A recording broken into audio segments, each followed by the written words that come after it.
Who fixed my Harley? His voice cut through every sound in that garage like a blade. Ethan Cole didn't yell. He didn't have to. The question landed the way a rock lands on still water, and every man in that building felt the ripple. 30 seconds of absolute silence followed. Then slowly, one by one, every hand in Black Thunder Garage raised and pointed in the same direction. Not toward a senior mechanic, not toward anyone expected. Toward the parts counter. Toward the woman nobody had ever really looked at. If this is your first time here, welcome.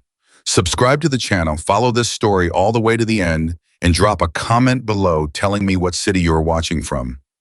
I want to see how far this story travels. The Harley had been silent for 4 years. Not broken the way a bike breaks when someone pushes it too hard or ignores maintenance too long. Broken the way something breaks when a person who understood it completely is suddenly gone, when the hands that knew every bolt and bearing and breathing rhythm of that engine stop moving forever.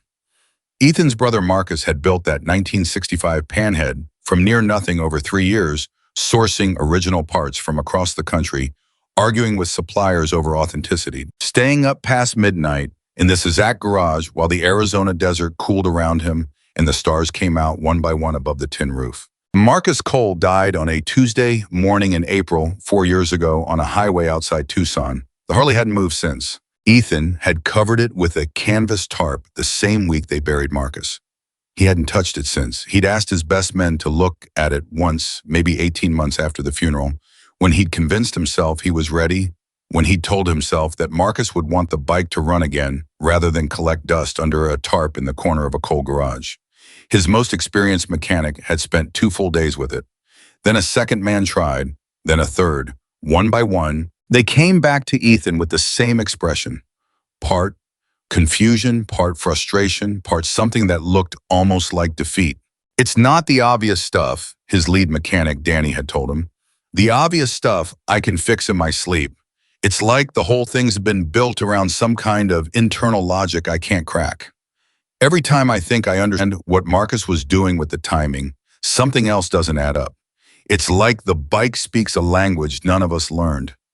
Ethan had nodded slowly, pulled the tarp back over the panhead, and never asked anyone to try again. Until tonight, apparently. Except he hadn't asked anyone. That was the thing, standing in the center of his chest like a stone as he crossed the garage floor in long, hard strides. The boots hitting concrete in a rhythm that made the 3 men nearest to him step back without quite knowing why. He hadn't asked anyone to touch that motorcycle. He hadn't given permission. He hadn't even mentioned it. The tarp had been undisturbed for 4 years, and the understanding in Black Thunder was unspoken but absolute. That corner of the garage was not a workspace. That corner was something closer to a memorial, and someone had violated it. The sound had come without warning.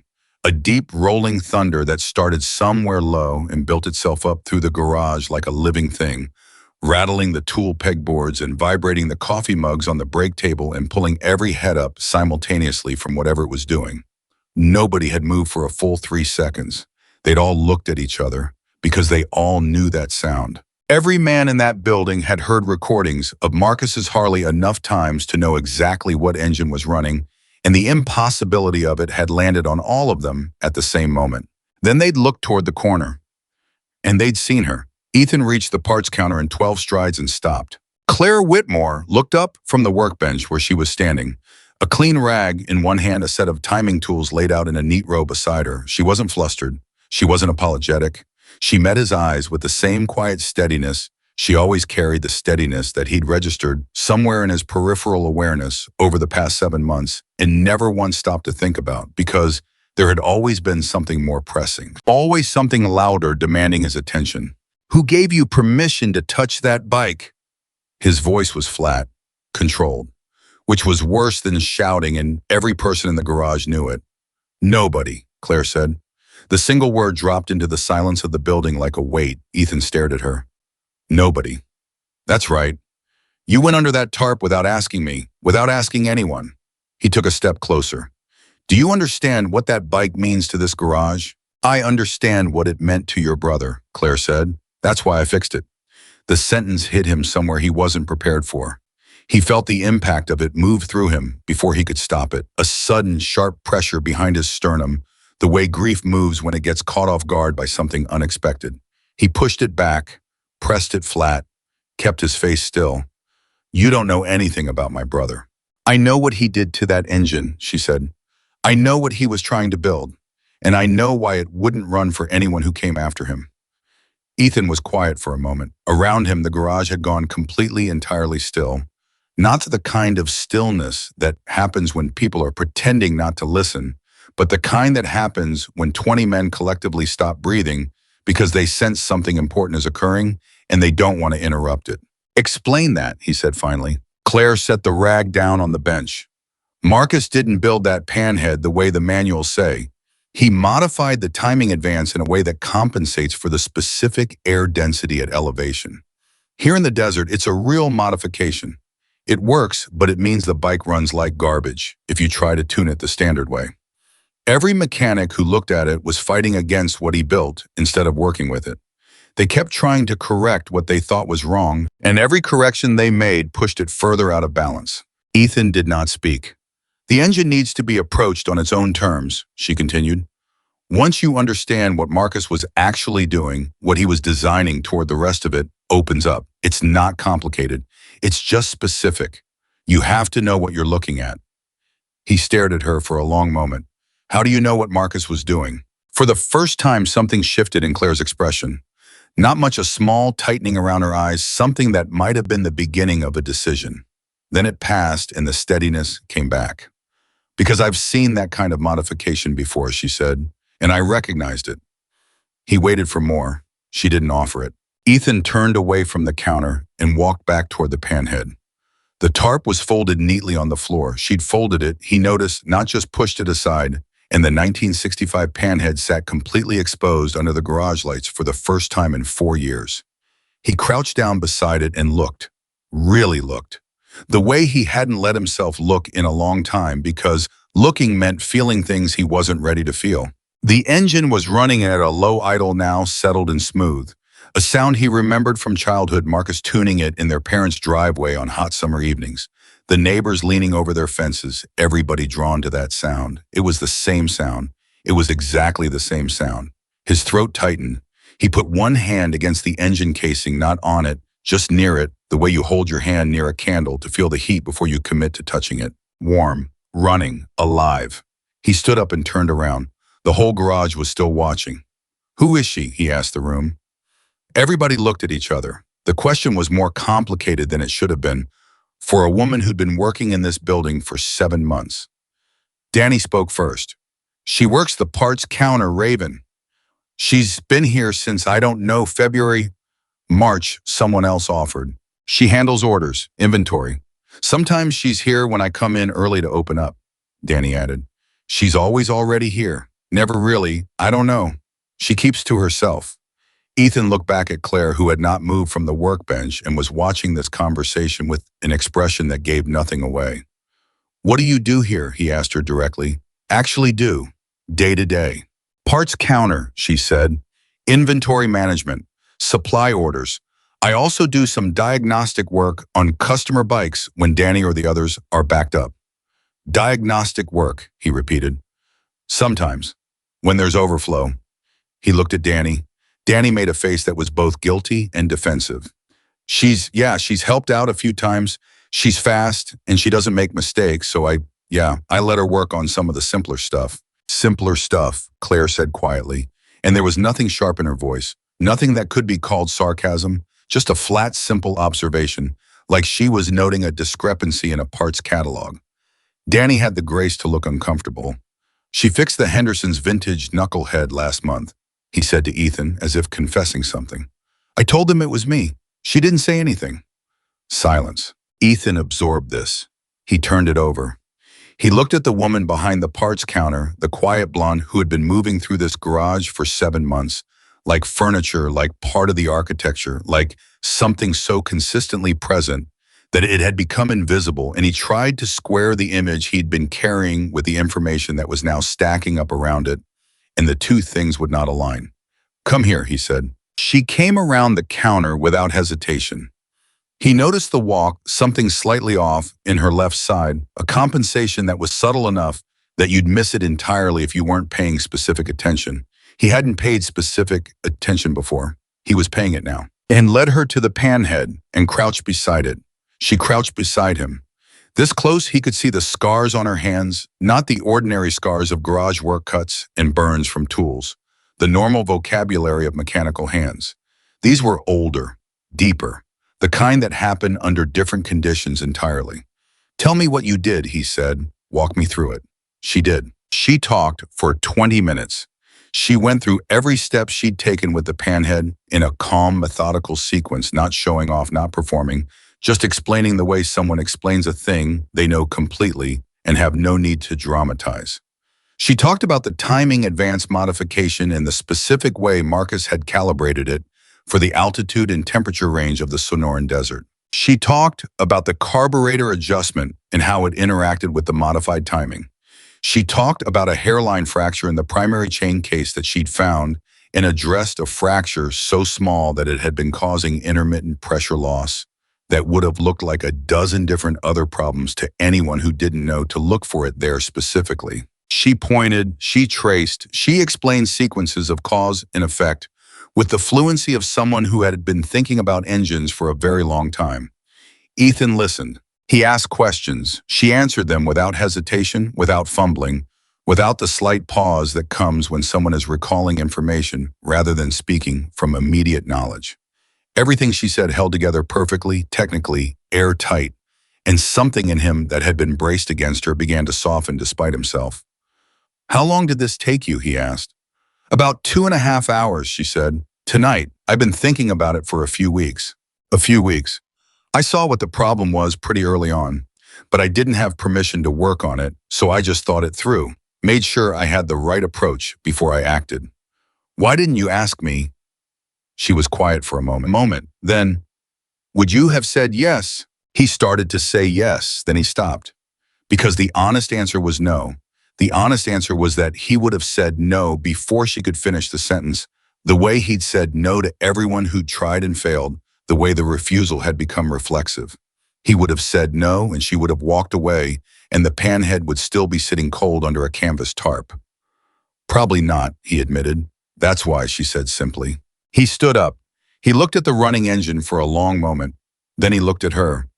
"You could have told someone what you'd figured out. Let one of the guys fix it."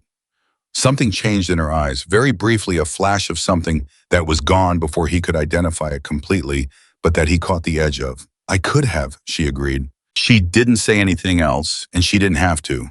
The implication sat in the air between them with perfect clarity. She had tried that, in some form, in some version of that idea. She had tried it, and she knew exactly what would have happened. She would have told one of the senior mechanics what she'd found, and he would have taken the information and worked with it and gotten credit for understanding something that she had understood first. And Claire Whitmore would have gone back to the parts counter invisible. Ethan felt something uncomfortable move through him. He pushed it aside. "You should have asked me," he said. "Yes," she agreed, "I should have." And that was it. She walked back to the parts counter, picked up the clean rag, and started putting her timing tools away in the precise order she'd laid them out. The garage started breathing again. Men went back to what they'd been doing. The panhead idled steadily in its corner, filling the building with a sound that had been absent for 4 years. Danny appeared at Ethan's shoulder. "She's something," Danny said quietly. "Yeah," Ethan said. He stood there a moment longer, watching Claire Whitmore organize her tools, and he was suddenly aware in the specific, uncomfortable way that you become aware of something you've been refusing to see, that she had been doing things for this garage for 7 months, that none of them had noticed, and that he had no clear understanding of why she was here, where she'd come from, what she'd done before, or what had made those scars on her hands.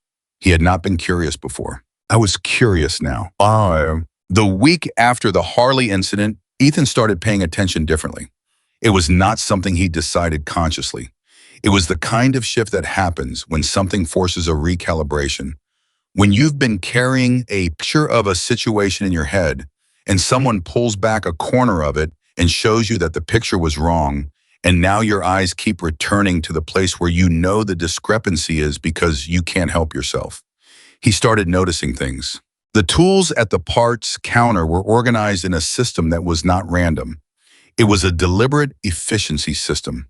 Everything placed within immediate reach of where it was most likely to be, needed grouped by function and frequency of use. The supply orders that came in were consistently accurate, never missing a part, never wrong on a specification. And Ethan had just accepted this as normal, without ever thinking about the fact that their previous parts manager had produced errors constantly, and that the errors had simply stopped happening the month Claire arrived. He noticed that she came in before anyone else every morning. He noticed that she often stayed after the last mechanic left in the evening. He noticed that when someone in the shop was stuck on a diagnostic problem and muttering about it loud enough to be overheard, which mechanics did frequently, talking to themselves or to the air or to whoever happened to be nearby, Claire would sometimes say something quietly, almost under her breath, that pointed directly at the answer. And the mechanic would glance at her and then glance away, and then try the thing she'd said, and it would work, and nobody would comment on the source. He noticed that she never pushed, never argued, never positioned herself, just worked and kept working and let the work speak or stay silent as it chose. He also noticed the arm. The left arm. She compensated for it so automatically that he would never have caught it if he hadn't started specifically watching a slight favoring in the way she carried tools on that side. A momentary stillness, sometimes when she'd been standing for a long time, a particular way she reached for things that put the work a little more in her right hand when the left got tired. It wasn't dramatic. Most days you wouldn't see it at all. 3 days after the Harley incident, he came in early and found her at the workbench before the rest of the shop opened. She had her left sleeve pushed up and was working through what looked like a physical therapy exercise, a specific methodical set of movements that had the practice quality of something she'd been doing for years. She heard him come in and rolled the sleeve back down in one fluid motion and turned to the parts catalog on the counter. He stood in the doorway for a moment. He almost walked past. That was his instinct register, what he'd seen, file it, keep moving, because there was always something more immediately pressing, always a problem with a louder voice. Instead, he said, "How long has it been bothering you?" She didn't look up from the catalog. "Good morning." "Don't do that," he said. She looked up. "How long has the arm been bothering you?" he repeated. A long pause. "Since 2017, she said. "What happened in 2017? Another pause, longer this time. He watched the small internal negotiation happening behind her eyes, the question of what to say, what to admit, where the line was between necessary honesty and opening a door she'd spent years keeping closed. "I was overseas," she said finally. "Military. I was a mechanic. There was an incident." "What kind of incident?"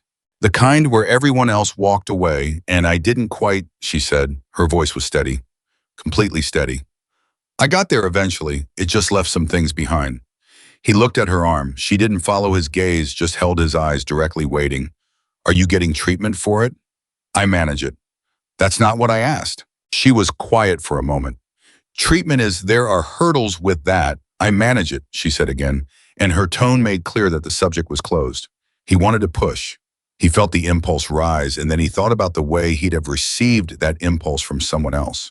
The resistance it would have triggered in him, the walls that would have come up, and he let it go. "You were a military mechanic," he said. 7 years. "What kind of equipment?" And for the first time, the very first time in 7 months of working in the same building, he watched Claire Whitmore start talking about herself without being asked to stop. Not enthusiastically, not with the loosened quality of someone who'd been waiting for permission.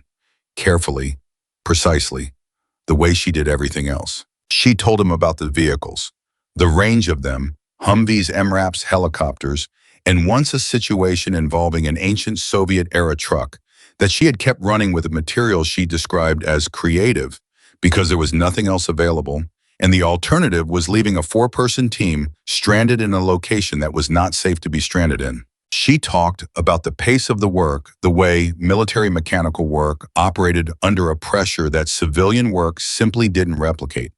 Because in civilian work, a failure meant a delay, and in military work, a failure meant something that couldn't be taken back. She told him about 2017 in pieces.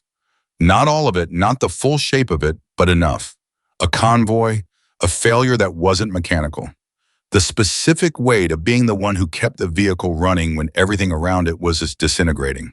The left arm, the surgery, the recovery that was longer and harder than anyone had predicted. The discharge. The return home to Phoenix, to a world that had kept moving while she was gone and had not saved her a clear space in it when she got back. She told him all of this with the same flat, factual steadiness she'd used to walk him through the panhead repairs, like she was presenting a technical report. Like the emotions in it, and there were emotions in it, he could feel them moving underneath the surface of her voice like current under ice, were something she had learned to contain so completely that they no longer disrupted her delivery. Ethan listened. I had a particular way of listening that people who knew him well recognized: a complete focused stillness, no nervous movement, no filling of silences with affirmations or questions, just absolute presence that had the quality of paying a debt. He gave it to her in full, and he noticed when she noticed it a slight softening in her voice, a fraction of the guard coming down. When she finished, they were quiet for a moment. "Why are you working parts counter?" he asked. The directness of it landed between them without apology. She looked at him. "I applied for a mechanic position in February," she said. "The posting said experience with vintage American V-twin engines and a mechanical diagnosis background. I have both." He already knew where this was going. "Danny handled the hiring, but he said, yes. And Danny saw my name and my address and my gap in employment history," she said simply. "He didn't read the rest of the application very carefully. He offered me the parts counter and said he'd let me know if a mechanic position opened up." Ethan was quiet for a moment. "Danny's a good mechanic," he said, and heard how weak it sounded. "He is," she agreed. "No edge, just agreement." Ethan stood up from the stool he'd settled onto during the conversation. He put both hands flat on the workbench and looked at the organized tools and the perfectly maintained parts catalog and the 7 months of invisible work that had been flowing through this garage from this specific counter without recognition or adjustment or anyone asking a single question about the person producing it. "Claire," he said. She looked at him. "I'm sorry," he said, "for the way this was handled." Something moved across her face, not the flash he'd seen before, not the guarded containment she'd maintained through most of the conversation. Something quieter and more complicated, the way a person looks when they're told something true that they've stopped expecting to hear. "It's all right," she said. "It's not," he said, "but I'm going to fix it." He walked out of the garage and called Danny. The conversation with Danny lasted 11 minutes and was not comfortable for either of them. To Danny's credit, he didn't make excuses immediately. He made them eventually. There was a brief period where he suggested that he hadn't known, that it wasn't clear from the application, that things had just fallen into a pattern. But before he could build much of a structure out of those materials, Ethan stopped him. "Danny, her name is Claire. She has been here 7 months. What's her last name?" Silence. "Whitmore," Danny said. I'm not asking if you can remember it. I'm asking what you know about her. Any of it." Another silence, longer. "She's quiet," Danny said finally. "Good at the counter. Raven, she never pushed for anything. That's not a reason," Ethan said. "That's a description of someone who learned that pushing doesn't help." He let that sit for a moment. "She's going to start working the floor," Ethan said. "Full mechanic position, appropriate compensation. She gets a proper workspace and proper equipment, and she gets treated like what she is, which is better at this than most of us." He paused. "I want it done by the time I come in tomorrow morning." Raven. Danny. "Yeah, okay. Okay." He hung up. He stood outside the garage for a moment in the early morning, the desert air still cool before the heat built, and he thought about Marcus. About the way Marcus had talked about people, the way his brother had an infuriating habit of seeing through the surface of things, of identifying what was actually happening in a situation rather than what was presented, and of being aggressively, specifically kind about it, in a way that had sometimes embarrassed Ethan when they were young. "You can't fix what you don't look at," Marcus used to say. Ethan had thought for years this was advice about engines. He walked back inside. Claire was at the counter working through the morning supply orders, apparently undisturbed, apparently unaware that anything had shifted. She looked up when he came in the way she always did, the same neutral courtesy she offered everyone. "The panhead," he said. She waited. "I'd like you to be the one who maintains it going forward," he said. "If you're willing." She was quiet for a moment. Just a moment. "I'm willing," she said. "Good." He nodded. He turned to go. "Ethan," she said. He turned back. It was the first time she'd used his name.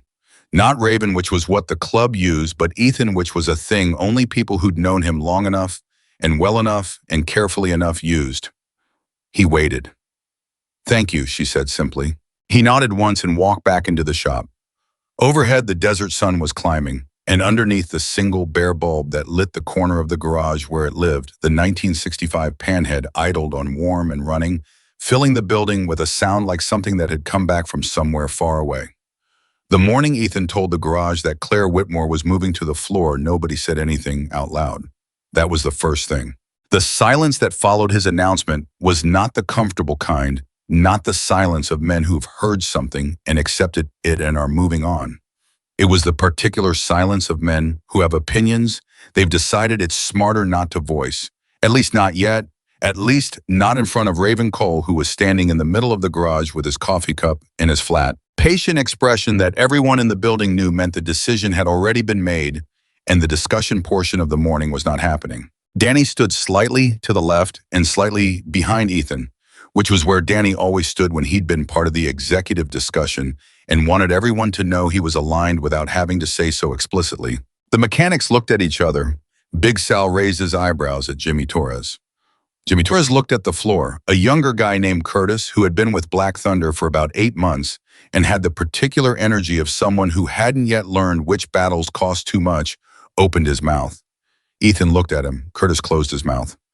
"She starts on the primary base today," Ethan said. "Danny'll show her the workflow.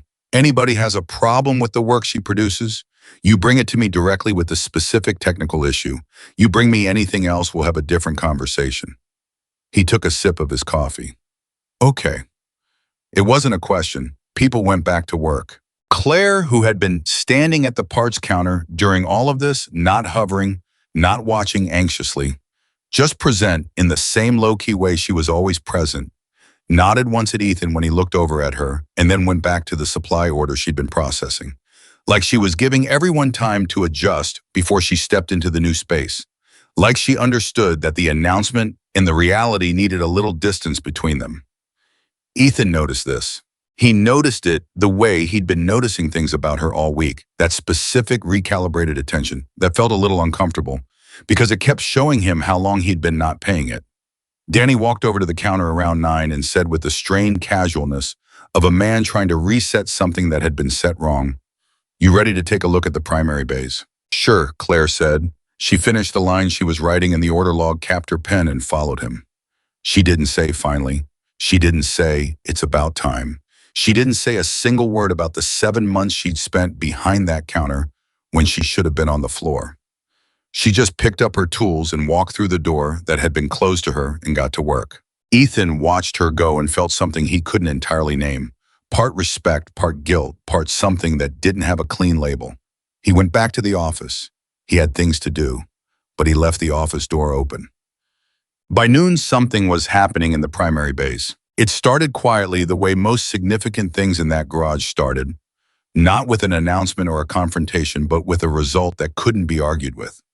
Claire had been assigned to a 1972 shovelhead that had been sitting in Bay 3 for 11 days. The owner, a retired school principal named Gerald, who rode every weekend and brought the bike in for everything because he trusted nobody else, had been told the carburetor needed rebuilding and the primary chain needed adjustment, and there was an electrical gremlin somewhere in the system that was causing intermittent stalling. 3 different mechanics had looked at it over the 11 days. The estimate kept changing. Gerald had called twice. Claire looked at it for 20 minutes without touching it. Then she picked up a diagnostic probe and went to a specific spot in the wiring harness that nobody had touched yet, and she found a corroded ground connection that was causing a voltage drop that was triggering the carburetor to run rich at idle, which was making the chain tension look wrong because the engine was shaking more than it should at low RPM from the rough fuel mixture. One problem disguised as 3. She fixed it in 90 minutes.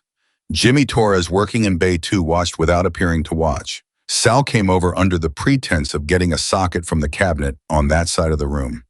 He stayed for 10 minutes without getting the socket. By the time Claire pulled the shovel head out front and let it idle, clean, steady, not a flutter, and called Danny over to check her work, there were 4 mechanics in the general vicinity of Bay 3 for no clear professional reason. Danny checked her work. He was thorough about it, more thorough than he needed to be, the kind of thoroughness that was partly professional and partly something personal, a need to find something she'd missed and the growing discomfort of finding nothing. Yeah, he said finally. That's clean. Gerald can pick it up whenever, Claire said, and went back to the bay to set up for the next bike. Jimmy appeared at her elbow about 10 minutes later.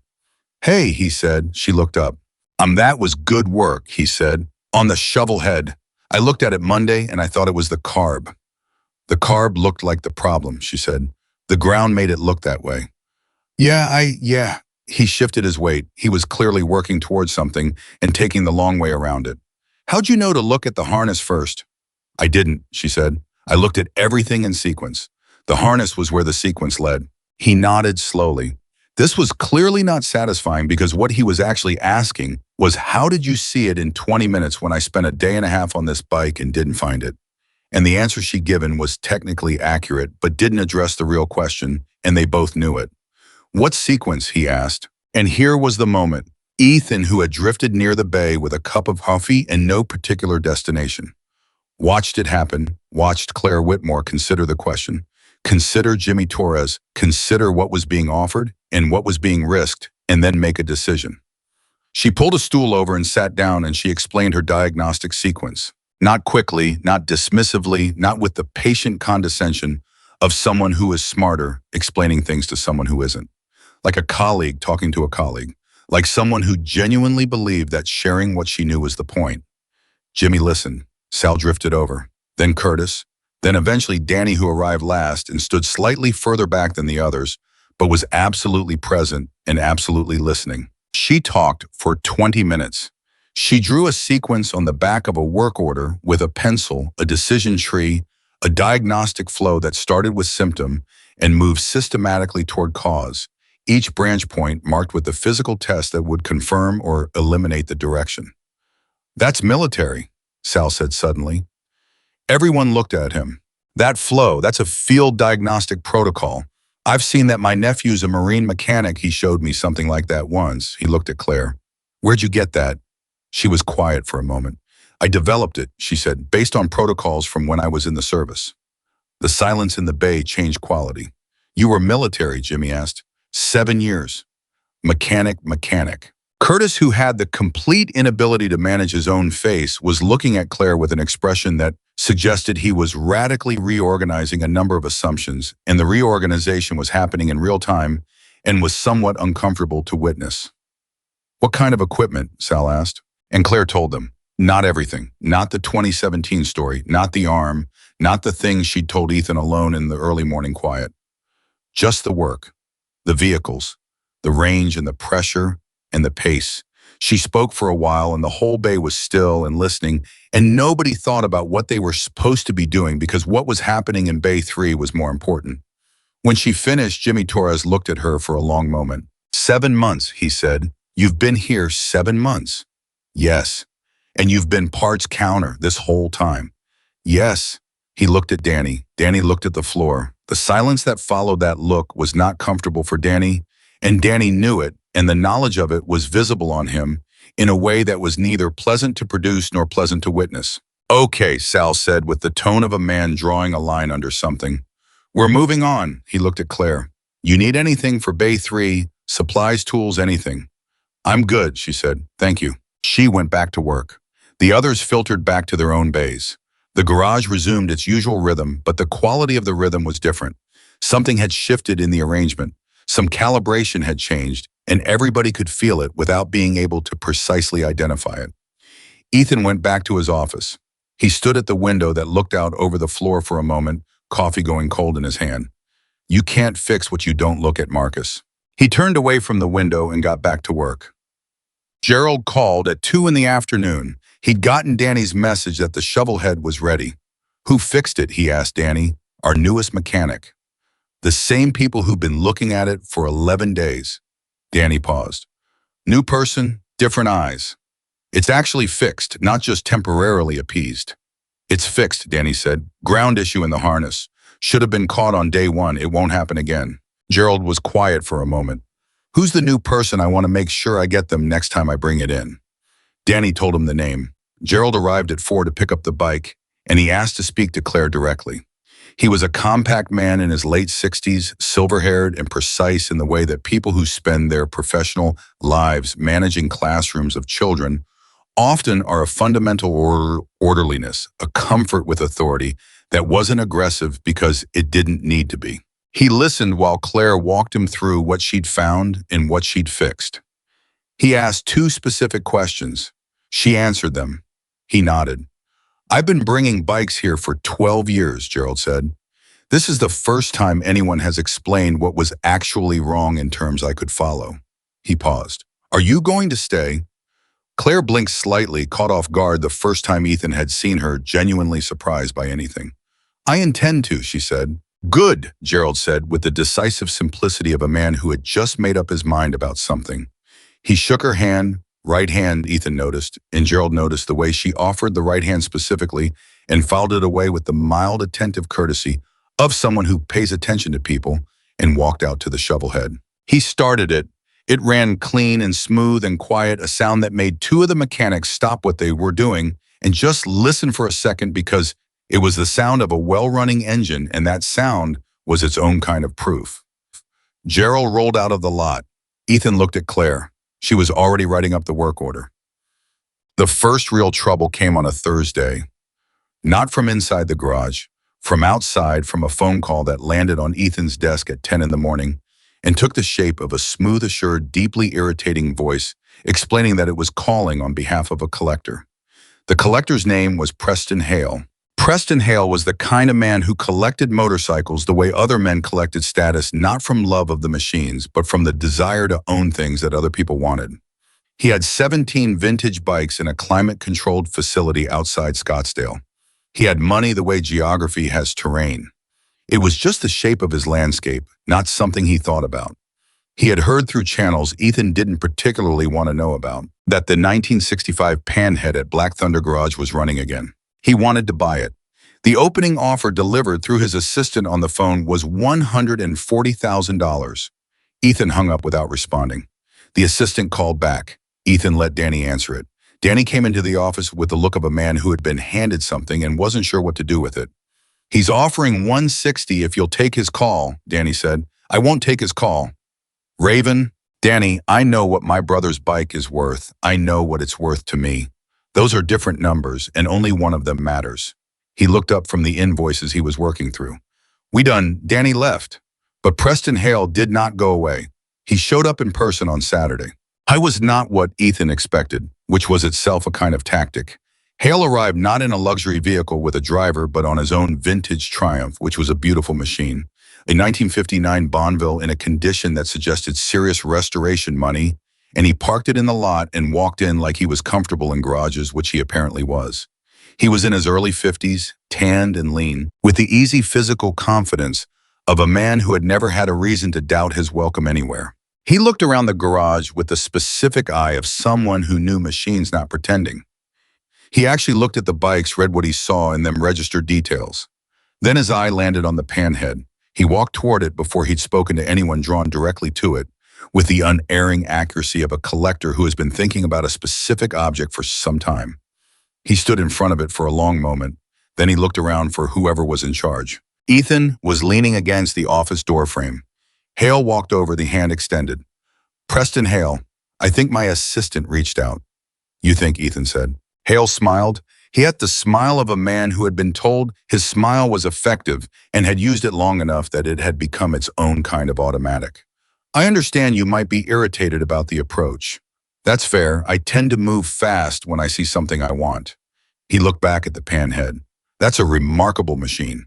I've been looking for a well-restored 65 Panhead for 3 years." "It's not restored," Ethan said. Hale turned back. "Excuse me. It's not a restoration. It's the original build. My brother built it. It runs the way he designed it to run." Hale processed this. "Even more remarkable," he said, and the sincerity in his voice sounded real, which made it harder to dismiss. "It's not for sale," Ethan said. "Everything has a number," Hale said, not unkindly. "This one doesn't." Hale studied him for a moment. Ethan had the distinct sense of being evaluated, not aggressively, but thoroughly the way a collector looks at a piece they're trying to understand. The bike's been sitting for 4 years, Hale said. I heard it wasn't running until recently. I'm curious what changed. He looked around the garage as he said it. His gaze moved across the floor, across the mechanics, and settled on Claire, who was working in Bay 3 on a customer's Sportster, her back to the conversation, apparently unaware of it. One of your people figured it out, Hale asked. That's right. Good mechanic. The best one I have, Ethan said, and heard himself say it and meant it completely. Hale's gaze stayed on Claire for a second longer. Something moved across his face, not quite dismissal, but a flicker of something that registered the information and filed it differently than Ethan intended it. How much would it take to hire them away, he said, and he was half smiling, like it was half a joke. That's not a conversation we're having, Ethan said. Fair enough. Hale turned back to the panhead. He was quiet for a moment, looking at it with the attention of a man who genuinely saw what he was looking at. Whoever your brother was, he was gifted. The altitude modification alone, I've never seen anyone calibrate that by hand. Took real mechanical instinct. He paused. I'm sorry for your loss. The sincerity of it was unexpected enough that Ethan didn't have an immediate response. The bike's still not for sale, he said. I know, Hale said. I'm leaving you my card anyway. If you change your mind, or if you ever want to know what other pieces I have that might complement it, no pressure, no further calls. Just a standing offer. He set the card on the workbench beside the doorframe. He looked around the garage one more time. Nice operation, he said. Clean, well run. He started toward the door. He passed Bay 3 on his way out. He stopped. Claire was working on the Sportster's primary chain, and she'd hit a point where she needed to hold one component while torquing another, and her left hand was involved in a grip that Ethan had watched her manage a dozen times this week. The specific way she wrapped the left hand to compensate for what it wouldn't do on its own, the micro adjustments that made the weakness invisible if you weren't looking. Hale was looking, not with compassion, with assessment. You're the one who got the panhead running, he said. Claire looked up. Yes. Impressive. He looked at her hands. What happened to the arm? It was such a direct question, delivered with such casual ease, that for a moment the sheer audacity of it created a kind of stunned silence in the immediate area. Sal, 3 feet away, stopped moving. Jimmy across the bay looked over. Claire looked at Hale without changing her expression. Work injury, she said. Military, a pause. Yes. Hale nodded slowly, something in his expression shifting, not quite respect, more like reappraisal. The panhead, he said. You understand what Cole's brother built? I do, she said. What would it take to replicate it? Build another from period correct parts, same specifications. She looked at him steadily. That's not something I'd be interested in doing, even for a significant commission. That engine was built for a specific person, she said. It's not a template.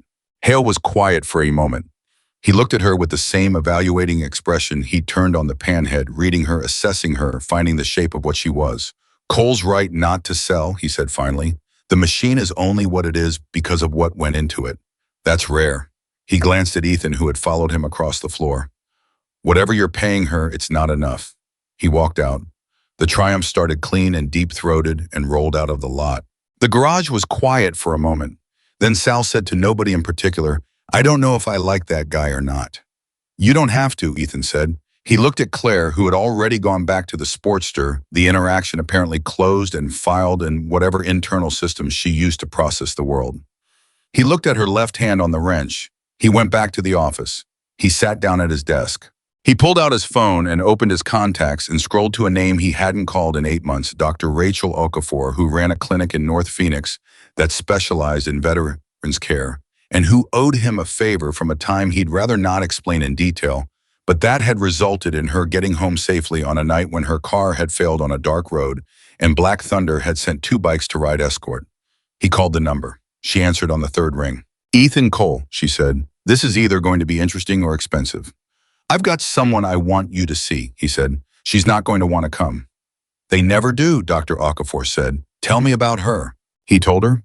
All of it, the arm, the 2017 story as Claire had told it to him, the physical therapy exercises in the empty garage before anyone arrived, the way she managed the weakness with the particular practiced invisibility of someone who had been taught that asking for help was a liability. Dr. Okafor listened without interrupting, which was one of the things he'd always respected about her. She needs a proper evaluation, she said when he finished. There's a treatment pathway for the kind of nerve damage you're describing. It depends on what exactly happened, but there's been real progress in the last few years. Some of it's covered through veterans programs that most people don't know to access because nobody tells them. She's going to tell me she manages it, Ethan said. They all say that, Dr. Okafor said. Most of them mean nobody has made it easy enough for me to do anything else. Set the appointment. I'll make sure she has a reason to say yes. He set the appointment for the following Wednesday. Then he sat with the question of how to tell Claire about it. He told her the next morning. Not carefully, not with a long preamble, not with the architectural structure of a conversation designed to overcome resistance. He had thought about doing it that way. He'd actually rehearsed a version of it in his truck on the way in, and then he decided that Claire Whitmore had spent 7 months in this garage surrounded by people who'd made assumptions about her without asking, and what she deserved was the opposite of that. He walked into the garage. She was there early as always. He walked to Bay 3 and said, I made you a medical appointment Wednesday at 10. It's with a specialist who works with veterans, specifically with the kind of injury you described. She's good and I trust her. You don't have to go, but I'd like you to. Claire went very still. Not the controlled stillness she usually maintained. A different kind, the stillness of someone who has been handed something unexpected and hasn't yet decided how to respond to it. You made me an appointment, she said. Yes. Without asking me first. I know, I'm telling you now. You can tell me to cancel it. She was quiet for a long moment. He watched the internal process happening behind her eyes, the familiar negotiation, the walls that started to come up, and then something underneath them, something that had been waiting a long time. What kind of specialist? She asked. He told her. She asked 2 more questions. He answered them. She looked at her left hand for a moment, and the look was not the quick, businesslike glance she usually gave it. It was longer and more complicated and had something in it that looked almost like the beginning of permission. Wednesday at 10, she said. Yes. I'll go, she said, and she went back to work. Ethan stood there for a moment, aware of something that felt he didn't have a precise word for it. Something like the specific satisfaction of a thing set right. The particular warmth of a problem that had been ignored for a long time finally being looked at. You can't fix what you don't look at. He'd spent 4 years not looking at the panhead, and she'd fixed it in a night. He wondered how long she'd spent not looking at her arm. Wednesday came. Claire drove herself to the appointment. She hadn't asked for a ride, and Ethan hadn't offered one. He'd understood, without being told that she needed to walk into that clinic on her own terms, that the independence of getting there herself was part of what made it possible to go at all. Dr. Okafor called him that afternoon. She's remarkable, the doctor said. You know she's been managing this for 6 years on her own. I guessed. The nerve damage is significant, but there are options. Good ones. She qualifies for 3 different veterans assistance programs she didn't know existed. I've already started the paperwork. Physical therapy twice a week, potentially a surgical option down the road if the PT doesn't give us full range restoration. She paused. She cried in my office, Ethan, once very briefly when I explained what the treatment could do. Then she stopped and apologized for it. Something tightened in his chest. What did you tell her? I told her she'd been carrying something very heavy alone for a very long time, and she was allowed to put it down now. Another pause. She's going to be all right. Better than all right, I think. But she needs the same thing a lot of these veterans need. She needs people around her who are paying attention. We're paying attention, he said. I know you are, Dr. Okafor said. That's why I answered the phone. She hung up. Ethan sat in the office for a while. Outside through the window, the floor was active bikes in every bayman, working the particular productive noise of a garage running well. He could see Bay 3 from where he sat. It was empty right now, waiting. She'd be back tomorrow morning. He started thinking about what the bay needed. Better lighting the overhead had been marginal since forever, and he'd never prioritized fixing it. A proper tool chest, not the borrowed collection she'd been making do with. The diagnostic equipment she'd been working around because the good unit was always checked out. He wrote a list. He was halfway through it when his phone buzzed. Text from Danny. She called, said the appointment went well. She'll be in tomorrow at 7. He typed back, make sure Bay 3 is set up right before she gets here. And get someone to look at that overhead light tonight. Danny responded immediately, already on it. Ethan put the phone down. Outside, the desert was doing what it did in the late afternoon. The light going copper and long, the heat softening towards something that almost felt like forgiveness. The panhead sat in its corner chrome, catching the light engine cool and still and waiting. I thought about Marcus, about the way Marcus had believed right down to his bones that the right person for a thing always existed, that it was just a question of whether you were paying enough attention to see them when they arrived. He thought about a woman who had been in this building for 7 months, doing extraordinary work in the dark, waiting for someone to turn on a light. Better late than never, Marcus would have said. Better late than never. Claire came back on Thursday at 6:58, 2 minutes before she'd said she'd arrive, which told Ethan something that she'd been running early, specifically to have those 2 minutes to herself before anyone else showed up the way she always did. Except that this time when she walked into Bay 3 and turned on the light was different. The overhead fixture had been replaced the previous evening. Danny had gotten someone in at 7 p.m. and they'd worked for 2 hours and the bay was now lit the way it should have been for years. Clean even, no dead spots. No flicker at the far edge where the shadows used to pool. The tool chest was new, a proper 5-drawer unit positioned exactly where her workflow put the most demand on it. The diagnostic unit, the good one, the one that was always checked out, was mounted on its own dedicated station at the bay entrance with a tag on it that said Bay 3 in Danny's handwriting, which meant it wasn't checked out anymore. It was assigned. She stood in the bay for a moment. Ethan watched from the office window, coffee in hand, giving her the space of it. She didn't say anything dramatic. She didn't stand there with her hand over her mouth or look around with wide eyes. She just stood still for a few seconds, taking it in, and then she set her bag down on the chest and opened the first drawer to check the organization. And Ethan could see from across the garage floor that the organization was exactly right. Somebody had asked her how she liked her tools laid out, or somebody had paid enough attention over the past 2 weeks to know. That somebody was Sal, who had spent 45 minutes the previous evening reorganizing the tool chest based on what he'd watched Claire do every day for 2 weeks. Sal, who was now in Bay 2 pretending to read a work order and absolutely monitoring Bay 3 through his peripheral vision. Claire closed the drawer. She picked up the first job of the day, a 1978 Sportster that had come in with a vapor lock problem, and got to work. At 7:15, Sal walked over to get a socket he didn't need and said without preamble, "Tool chest, okay." "It's perfect," she said. "Thank you." "Danny did it," Sal said immediately. "Danny organized the tools the way you work," Claire said without looking up. "You watched me for 2 weeks, so thank you, Sal." Sal looked at the ceiling. "Don't make it weird." "I'm not making it weird. You're making it a little weird." "Okay," she said. She looked up and there was something in her expression that wasn't quite a smile but was in the neighborhood of one. The first time Ethan had seen anything that close to unguarded warmth from her. It lasted about 2 seconds and then she went back to the Sportster. Sal retreated to Bay 2. The garage ran. The Wednesday appointments with Dr. Okafor became a fixture. Claire drove herself every week, came back with no particular announcement, slid back into the bay, and picked up wherever she'd left off. Nobody asked her about it directly. The garage had its own code about personal things you didn't pry, you didn't perform, concerned you. Let people carry what they needed to carry in the way they needed to carry it. But you paid attention, and if something changed, you noticed it, and over the following 3 weeks, things changed. The compensation in her left side became less pronounced. Not dramatically, this wasn't a movie recovery. It wasn't sudden and complete. It was small and incremental the way real healing moves. A grip that held slightly longer.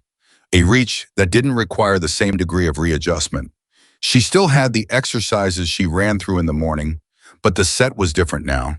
Not the maintenance routine of someone managing damage, but the progressive routine of someone building towards something. Jimmy Torres noticed first because Jimmy had started paying the kind of attention you pay when you respect someone's work and want to understand it.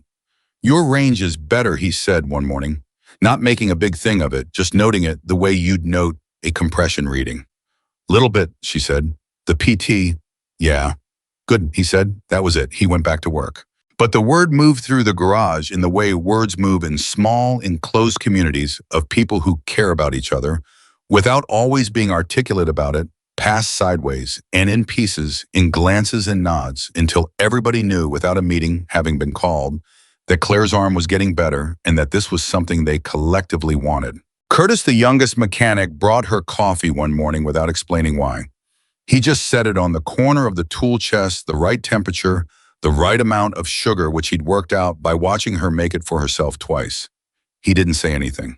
She looked at it and then at him and said, "Thank you." And he said, "Yeah," and went back to his bay and was visibly pleased with himself for the rest of the morning in the transparent way that 24-year-olds are pleased with themselves when they've done something decent. The garage was changing in small ways that nobody was announcing or cataloging, but that everyone was living inside of.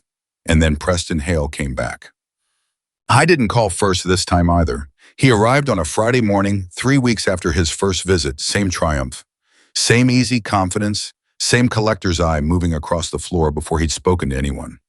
But this time he had someone with him, a younger man, late 30s, who had the specific bearing of someone whose professional purpose was to stand slightly behind and to the right of the person who made the decisions and facilitate whatever was needed. Hale walked directly to Ethan's office. He knocked on the open door and came in without waiting, which was a minor violation of protocol that was executed with enough natural ease that it was hard to object to. "I'm not here about the panhead," he said, sitting down across from Ethan's desk without being invited. "I want to be clear about that up front." Ethan leaned back in his chair. "Okay. I'm here because I have a problem I can't solve, and I think you might have someone who can solve it." He set a photograph on the desk. "This is a 1936 knucklehead that I acquired 8 months ago from an estate sale in New Mexico. The previous owner had owned it since 1962. It was running when he died. It hasn't run since." Ethan looked at the photograph. The knucklehead was legitimate. Even in a photograph, he could see the patina of authentic age, the specific wear patterns of a bike that had been ridden hard and maintained honestly for 6 decades. "Every restorer I've brought in has told me the same thing," Hale said. "They can rebuild it. They can make it run, but they can't tell me why it stopped. They want to tear it down and start from scratch, and that would destroy whatever it is that made it what it is." He looked at Ethan steadily. "I don't want a rebuilt knucklehead. I want that knucklehead. I want to know what's wrong and fix that specific thing." Ethan was quiet for a moment. "Why are you here instead of somewhere else?" he asked. "Because I watched your mechanic diagnose a bike in 20 minutes that 3 people had missed for 11 days, Hale said. "I've been looking for someone who thinks diagnostically rather than just mechanically for a long time. I think you have that person." Ethan looked at the photograph again. "What are you offering?" he said. Hale named a number. It was a serious number, the kind of number that didn't apologize for itself. Ethan said, "I'll ask her. If she's not interested, that's the answer. I won't push it." "Fair," Hale said. He left the photograph on the desk and stood up. "Tell her if it helps that the knucklehead belonged to a man named Roy Espinoza, who rode it from Albuquerque to Los Angeles in 1971 on a bet and won. His family didn't want to sell it, but they needed the money, and I bought it because I promised them it would be taken care of." He paused. "It matters to me that it runs again. Not as a collector's piece, because Roy Espinoza rode that bike and someone should ride it again." Ethan absorbed this. "I'll tell her what," he said. Hale left. Ethan sat with the photograph for a minute. Then he picked it up and walked out to Bay 3. Claire was working through a valve adjustment on a customer's Electroglide. She heard him come up and glanced over, then back to the work. He set the photograph on the edge of the tool chest. She looked at it. He told her what Hale had said, the knucklehead, the estate sale, the restorers who could rebuild but not diagnose the number Hale had offered. And then the part about Roy Espinoza, the 1971 ride the family who'd needed to let it go. She listened without interrupting. When he finished, she picked up the photograph and looked at it for a long moment, long enough that he could see her thinking, could see her reading the machine in the image, the way she read everything with the full weight of her attention. "When can I see it?" she said. "I'll call him," Ethan said. He went back to the office. He called Hale. Hale arranged for the knucklehead to be delivered to Black Thunder the following Monday, transported in a climate-controlled trailer with the care that an $80,000 motorcycle warranted. It arrived at 9 in the morning and half the garage stopped working to watch it come off the trailer because a 1936 knucklehead in authentic original condition was not something you saw every day in the Men of Black, Thunder Garage, whatever else they were. Loved motorcycles with a genuine and uncomplicated depth. Claire walked around it once, then again. She crouched down and looked at the engine from the angle mechanics. Look at engines when they're reading rather than touching, taking in the whole picture before moving to the detail. Then she stood up. "Give me 2 days," she said to him. What happened in the next 48 hours was something the garage talked about for a long time afterward, and the talking had the quality that talking always has when people are trying to articulate something they witnessed but don't entirely understand, an accumulation of specific details that together added up to something that felt larger than its parts. She didn't rush. That was the first thing that people noticed and had trouble explaining, because everything about Claire's work style was fast assessment, fast decision, fast execution. But with the knucklehead, she moved differently.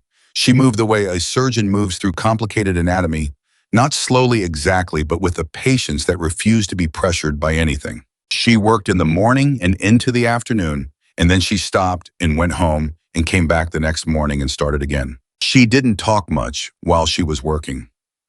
But she talked to Sal because Sal had 40 years of experience and had seen machines that spanned the entire history of the American V-twin, and he had a quality that Claire had identified early. He remembered everything, every bike he'd ever worked on, and he stored that information in a way that made it retrievable. She came to him on the second afternoon. "I need you to think about something," she said. Sal looked up from his own work. "Shoot." "The magneto," she said. "On a 36 knucklehead, the original Splitdorf, if the timing gear shows where on the leading edge of the primary tooth, what does that tell you about how the previous owner ran the engine?" Sal thought about it. Not quickly, he let himself actually think, going back through the accumulated archive of his mechanical memory, sorting through the specific information the question required. "Loaded a lot of low RPM," he said finally. "City rider, stop and go. Maybe hills depended on the hills a lot instead of letting the bike find its own pace." "Roy Espinoza," Claire said. "Albuquerque to Los Angeles, through mountains." Sal's eyes changed. "You're thinking the magneto timing is set for the original riding style. And every restorer who looked at it after tried to bring it to standard spec," she said. "Because standard spec is what they know." Sal was quiet for a moment. He looked at her with an expression that was somewhere between impressed and something else, something older. The look of a craftsman recognizing craft. "You're not going to adjust the timing," he said. "You're going to find what Roy set it to and restore that." "I need to find it first," she said. "That's what I don't have yet." "The wear pattern on the advanced mechanism," Sal said immediately.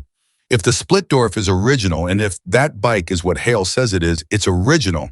The wear will tell you where Roy ran it. Find the wear, map the range. That's your spec." She looked at him for a moment. "Thank you," she said.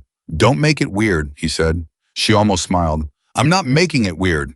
She went back to the knucklehead. At 4:30 on the second afternoon, the garage heard a sound that stopped everything. It was a low, uneven, struggling sound, the sound of an engine trying to fire and catching something close to rhythm before losing it again.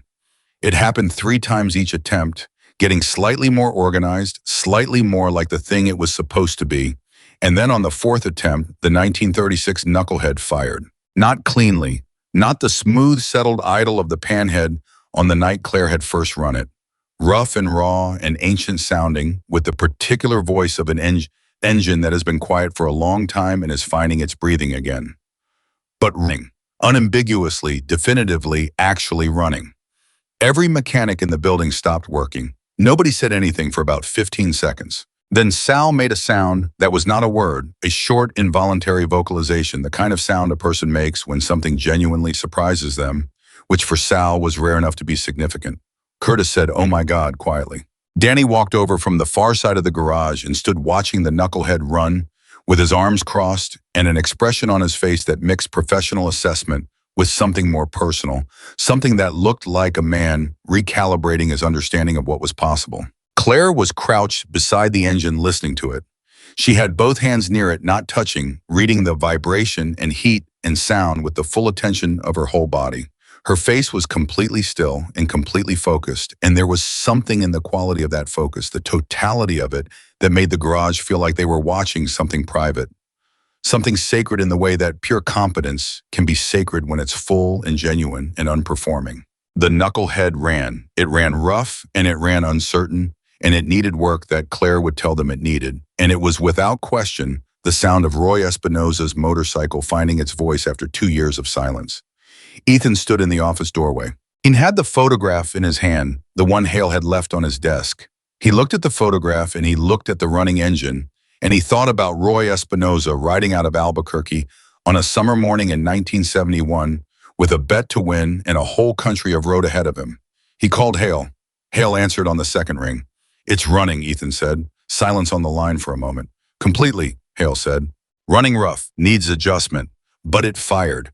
On the original timing setting, she figured out what Espinosa had set it to and restored that instead of standardizing it. Another silence longer. "It's his bike," Hale said quietly, and the way he said it made it clear that he understood exactly what that meant. Not that it ran again, but that it ran the way it had run for the man who had ridden it across mountains and desert to win a bet that it was still itself, still particular. Still the specific machine Roy Espinosa had loved. "She'll need another day to finish the adjustment," Ethan said.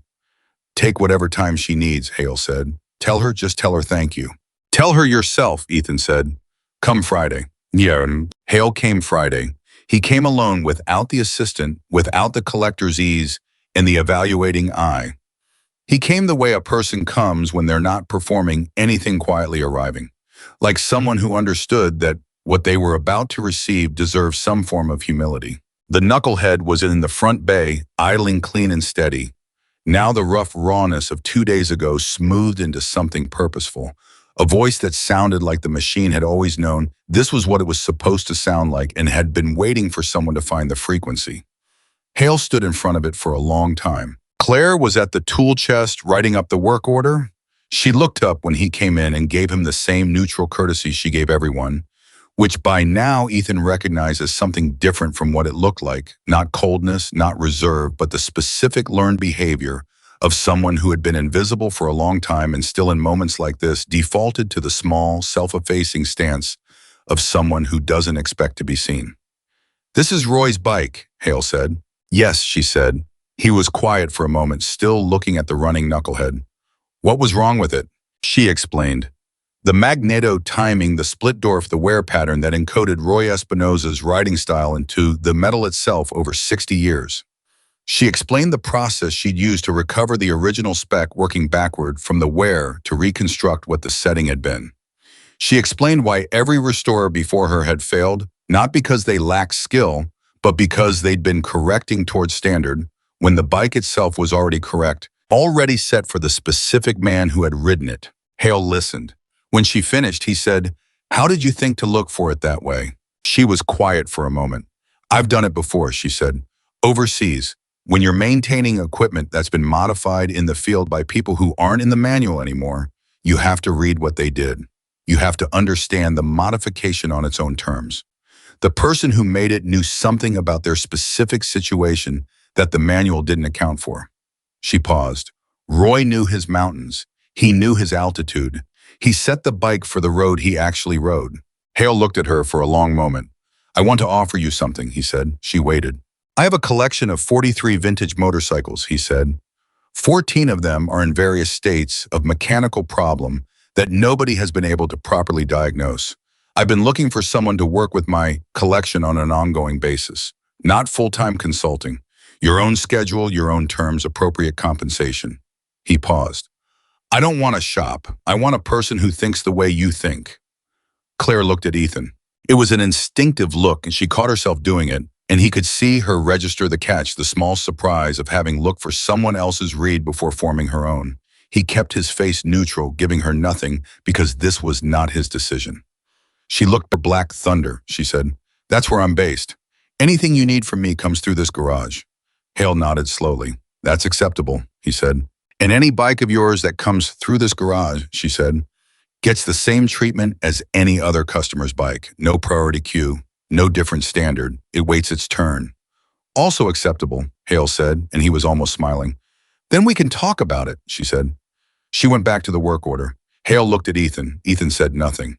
Hale pulled out his checkbook and wrote the payment for the knucklehead work and set it on the counter, and the amount was somewhat more than what had been quoted. And when Claire looked at it, she started to say something, and Hale held up one hand. The extra is for the work nobody else could do, he said. Don't argue with me about it. She didn't argue. He thanked her, and he thanked Ethan, and he left, and the Triumph started and pulled out of the lot, and the garage went back to work. But something had changed, not loudly, not with a speech or a moment, but every person in Black Thunder Garage had just watched a woman who had arrived invisible, who had spent 7 months behind a parts counter doing extraordinary things nobody noticed, receive acknowledgement from a wealthy, difficult, experienced man who had tried every resource available to him, and come to her because nobody else could do what she could do. And the garage had watched her accept it without performing anything, without the trembling relief of someone who'd been waiting for recognition, without arrogance, just with the steady, practical confidence of someone who had always known the quality of her own work and had simply been waiting patiently and without bitterness for the world to catch up. Jimmy Torres waited until Hale was gone and then said to the general air of the garage, "You know what, I'm glad she fixed the panhead without asking." Sal said, "Shut up, Jimmy. I'm just saying, we all know what you're saying. Shut up and let the moment breathe." Claire didn't look up from the work order, but something in her shoulders changed, very slightly. The particular ease of a person who is for the first time in a long time exactly where they're supposed to be. The trouble that had been building started arriving the following week. Not from Hale, not from the garage, from outside in the shape of a man named Dale Rucker, who arrived on a Tuesday morning with a restored 1969 FLH Electroglide and a problem that wasn't mechanical. Rucker was a large man, late 50s, with the specific confidence of someone who had spent a long time being the most experienced person in every room he entered. He'd been riding for 30 years. He'd owned and operated his own small shop in Tempe for 20 of those years before selling it. He had the particular authority of deep experience and the particular blindness that sometimes came with it. He pulled the Electroglide into the lot and looked around the garage with the assessment of someone who knew what he was looking at, and his assessment had the quality of someone who had a standard and was measuring the garage against it. Danny handled the intake. Rucker described the problem an intermittent miss at high RPM that he'd been chasing for 3 months, that disappeared when he took it apart and reappeared when he put it back together. The most frustrating category of mechanical problem, because it was real and invisible and made the mechanic feel incompetent. Danny wrote it up and assigned it to Bay 3. When Claire came to take the intake form, Rucker looked at her and then looked at Danny. "Who's working on it?" he said. "Our lead diagnostic mechanic," Danny said. Rucker said. The word was not loud.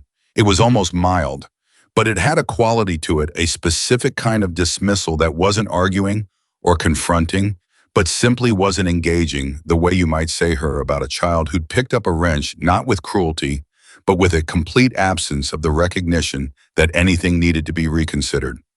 Danny went very still. Claire took the intake form off the counter, looked at it, and said to Rucker, "Can you describe the RPM range where the miss appears?" Rucker looked at her for a moment. Then, with the air of someone who had decided to humor a process they didn't believe in, he described the miss. High RPM above 4,000 only on sustained highway load disappeared under his acceleration and returned on hold. She asked him 2 more questions. He answered them with the same mild tolerance. "Okay," she said, "I'll look at it today." She took the bike into Bay 3. Rucker watched her go. "How long has she been here?" he asked Danny. "About 2 months on the floor," Danny said. 7 before that. "What's her background?" "Military mechanic, 7 years. Rucker made a sound that was not quite skeptical and not quite dismissive, but inhabited the space between them. "Has she worked on an Electroglide before?" "She's worked on everything," Danny said with a flatness that was not hostile, but was absolutely not accommodating. Rucker nodded slowly. He sat down in the waiting area. He sat there for 45 minutes. Claire found it in 42. She came to the waiting area and crouched down to Rucker's level, not standing over him, not establishing hierarchy, just putting herself at conversation height, and she explained what she'd found. A microfracture in the rocker arm that only became active under sustained high RPM load. The thermal expansion of the metal at operating temperature opened the fracture just enough to interrupt the valve action, and when the engine cooled, the fracture closed and disappeared.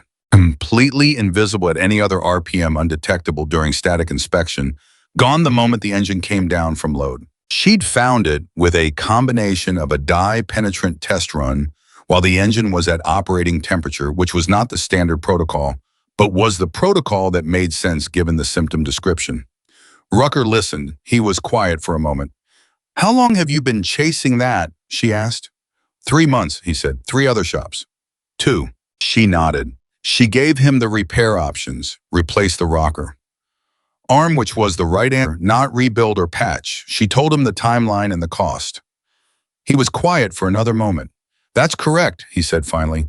"That's the right answer. I suspected something thermal related, but I couldn't isolate it." He looked at her directly for the first time since arriving. "How did you know to run the dye test at temperature?" "The symptom pattern," she said. "It only appears under sustained load. Sustained load means sustained heat. You can't find a thermal-dependent failure at ambient temperature." He nodded slowly, and something happened on his face, not dramatic, not the kind of change that announces itself.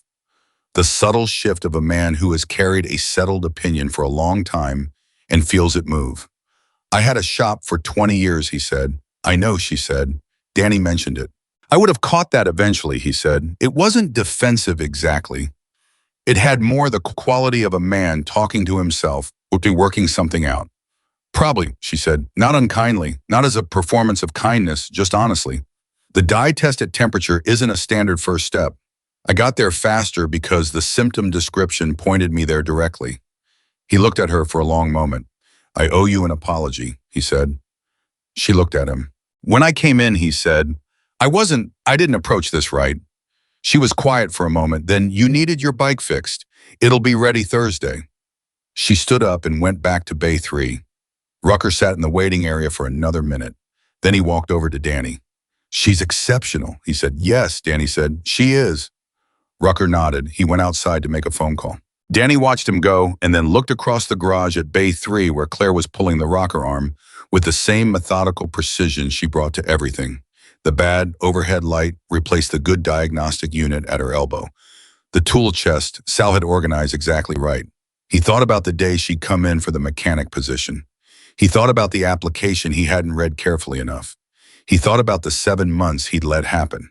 He walked to Ethan's office. Ethan looked up. "I want to do something," Danny said, "for Claire. I've been thinking about it, and I want to take the credit thing back. The knucklehead I said was mine, and some others. I want to fix it." Ethan looked at him for a moment. "How?" "Talk to the customers," Danny said. "Gerald, the other ones. Tell them who actually did the work. Make sure they know." He shifted. "I know it doesn't undo anything. I know it's late, but I want to do it." Ethan was quiet for a long moment. "Yeah," he said. "Do it." Danny left. Ethan turned back to the window.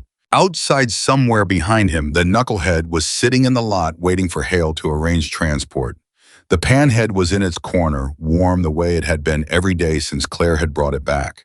Bay 3 was lit properly for the first time, and inside it, a woman who had been invisible for 7 months was doing the work she had always been capable of, surrounded by men who were slowly, imperfectly, genuinely learning to see her. It wasn't enough. He knew it wasn't enough. That 7 months of being overlooked didn't dissolve in a few weeks of being seen, that the weight of it sat in a person and took longer than that to shift. He knew because he'd watched the way Claire still sometimes defaulted to the small, invisible stance, still sometimes offered her right hand where her left would have been natural, still sometimes said nothing when she could have said everything. But she was talking more. He'd noticed that. Not dramatically, she hadn't become someone who filled rooms with herself. But the silence had a different quality now. It was no longer the silence of someone who had learned not to be heard. It was the silence of someone who chose when to speak. That was the difference, and it mattered. His phone buzzed. Text from Dr. Okafor, good news from this week's session. Nerve response improving significantly. Ask her about Thursday, she has something to tell you. He put the phone down. He went back to work. Whatever Thursday held, it would come. Thursday came the way important things often come quietly, without announcement, wearing the shape of an ordinary morning. Claire arrived at 6:58 as always. She went to bay 3. She turned on the new light. She opened the first drawer of the tool chest and ran her fingers across the handles the way she did every morning, not checking, just a specific tactile greeting of someone who had learned that the things you could count on deserved to be acknowledged. Then she walked to Ethan's office and knocked on the open door. He looked up. She came in and sat down across from him, which she had never done before. In all the weeks since she'd moved to the floor, in all the conversations they'd had, she had always remained standing position for a quick return to work, positioned at the edge of things, positioned the way someone positions themselves when they haven't yet fully believed they have a right to take up space. She sat down. He waited. Dr. Okafor wants to talk to me about the surgical option, she said. The nerve repair. She thinks I'm a candidate. He kept his face still. What does that mean if you are 6 weeks recovery minimum, 8 more likely? I couldn't work the floor. She looked at her left hand on the armrest. She says the outcome probability is high, better than 80% significant improvement in grip, strength, and range. The other 20%, it's neutral, no regression, just stays where it is now, which is already better than where it was, he said. Yes. He was quiet for a moment. What are you asking me? She looked at him directly. I'm not asking you anything. I'm telling you because you arranged the appointments and you deserve to know, and because if I do it, it affects the garage and you need to plan. She paused. But I needed to tell someone who'd understand why it's hard to decide. That landed in the room and sat there. He leaned forward, both arms on the desk. Why is it hard? She was quiet long enough that he thought she might not answer. Then because the arm has been the reason for everything for 6 years. It's why I left the service. It's why I lost 18 months. It's why I came back to Phoenix and couldn't get traction. I built around it. I learned to work around it. I got good at working around it. She stopped. And now someone is telling me I might not need to work around it anymore. And I don't entirely know what that means. Ethan was quiet. It means your hands work, he said. I know what it means practically. She said, that's not. She stopped again, tried a different direction. When you covered the panhead, 4 years, you knew how to ride. You had other bikes, but you covered it. He understood immediately, because fixing it meant it was really gone. Yes, she said. He sat with that for a moment. Claire, he said, Marcus is gone. That's true whether the panhead runs or not. But the panhead running doesn't make him more gone. It makes what he built still real. He paused. The arm, whatever happened in 2017, that's true whether you have the surgery or not. But having the surgery doesn't mean you're erasing it. It means you're deciding that what comes after, it gets to be real too. She looked at him for a long time. When did you get smart? She said. Something moved in his face. Not quite a smile, somewhere in the territory of one. I had a good teacher. She fixed my brother's motorcycle without asking permission. She looked at her hand again. I'm going to do it, she said. I decided before I came in. I just needed to say it out loud to someone. Okay, he said. 6 to 8 weeks, she said. I'll work up until the surgery date. I'll document everything, every open job, every diagnostic note, every customer preference. Danny can handle the floor and I'll talk him through anything complicated before I go. You don't have to document everything, he said. We'll manage. I know you'll manage, she said with the patient emphasis of someone correcting a misunderstanding. I'm documenting it because it's professional and because it's what I'd want if the situation were reversed. She stood up. I'll tell Danny this morning. She walked out. Ethan sat at his desk for a moment. Then he picked up his phone and called Dr. Okafor. She answered before the first ring finished. She told you. She told me. She made her decision in my office Wednesday and spent 2 days deciding how to tell you, Dr. Okafor said. She was worried about the impact on the garage. She said that she asked me 3 specific questions about recovery timeline and whether physical therapy could be accelerated. All 3 questions were about getting back to work faster. None of them were about the pain or the procedure itself. A brief pause. She's been taking care of other people's machines for a long time. She's not practiced at letting the attention go the other direction. Ethan thought about the morning exercises he'd seen her running in the empty garage, the way she'd rolled the sleeve down the moment she heard him come in, The 7 months of doing extraordinary work in a space that didn't look at her. She'll let us take care of her, he said. It wasn't a question. She already is, Dr. Okafor said. That's what this conversation means. She told you that's not a small thing. He hung up. He went to the window. Bay 3 was already running the sound of Claire's tools, the specific rhythm of her working through the morning's first job, steady and unhurried and precise. She told Danny at 8 o'clock. She walked up to him with her coffee in hand and said, I need to talk to you about something. And Danny, who had been living inside a low-grade guilt for 2 months and processed every direct approach from Claire as potential consequence, braced himself. She told him about the surgery, the timeline, the plan she'd already built for the transition.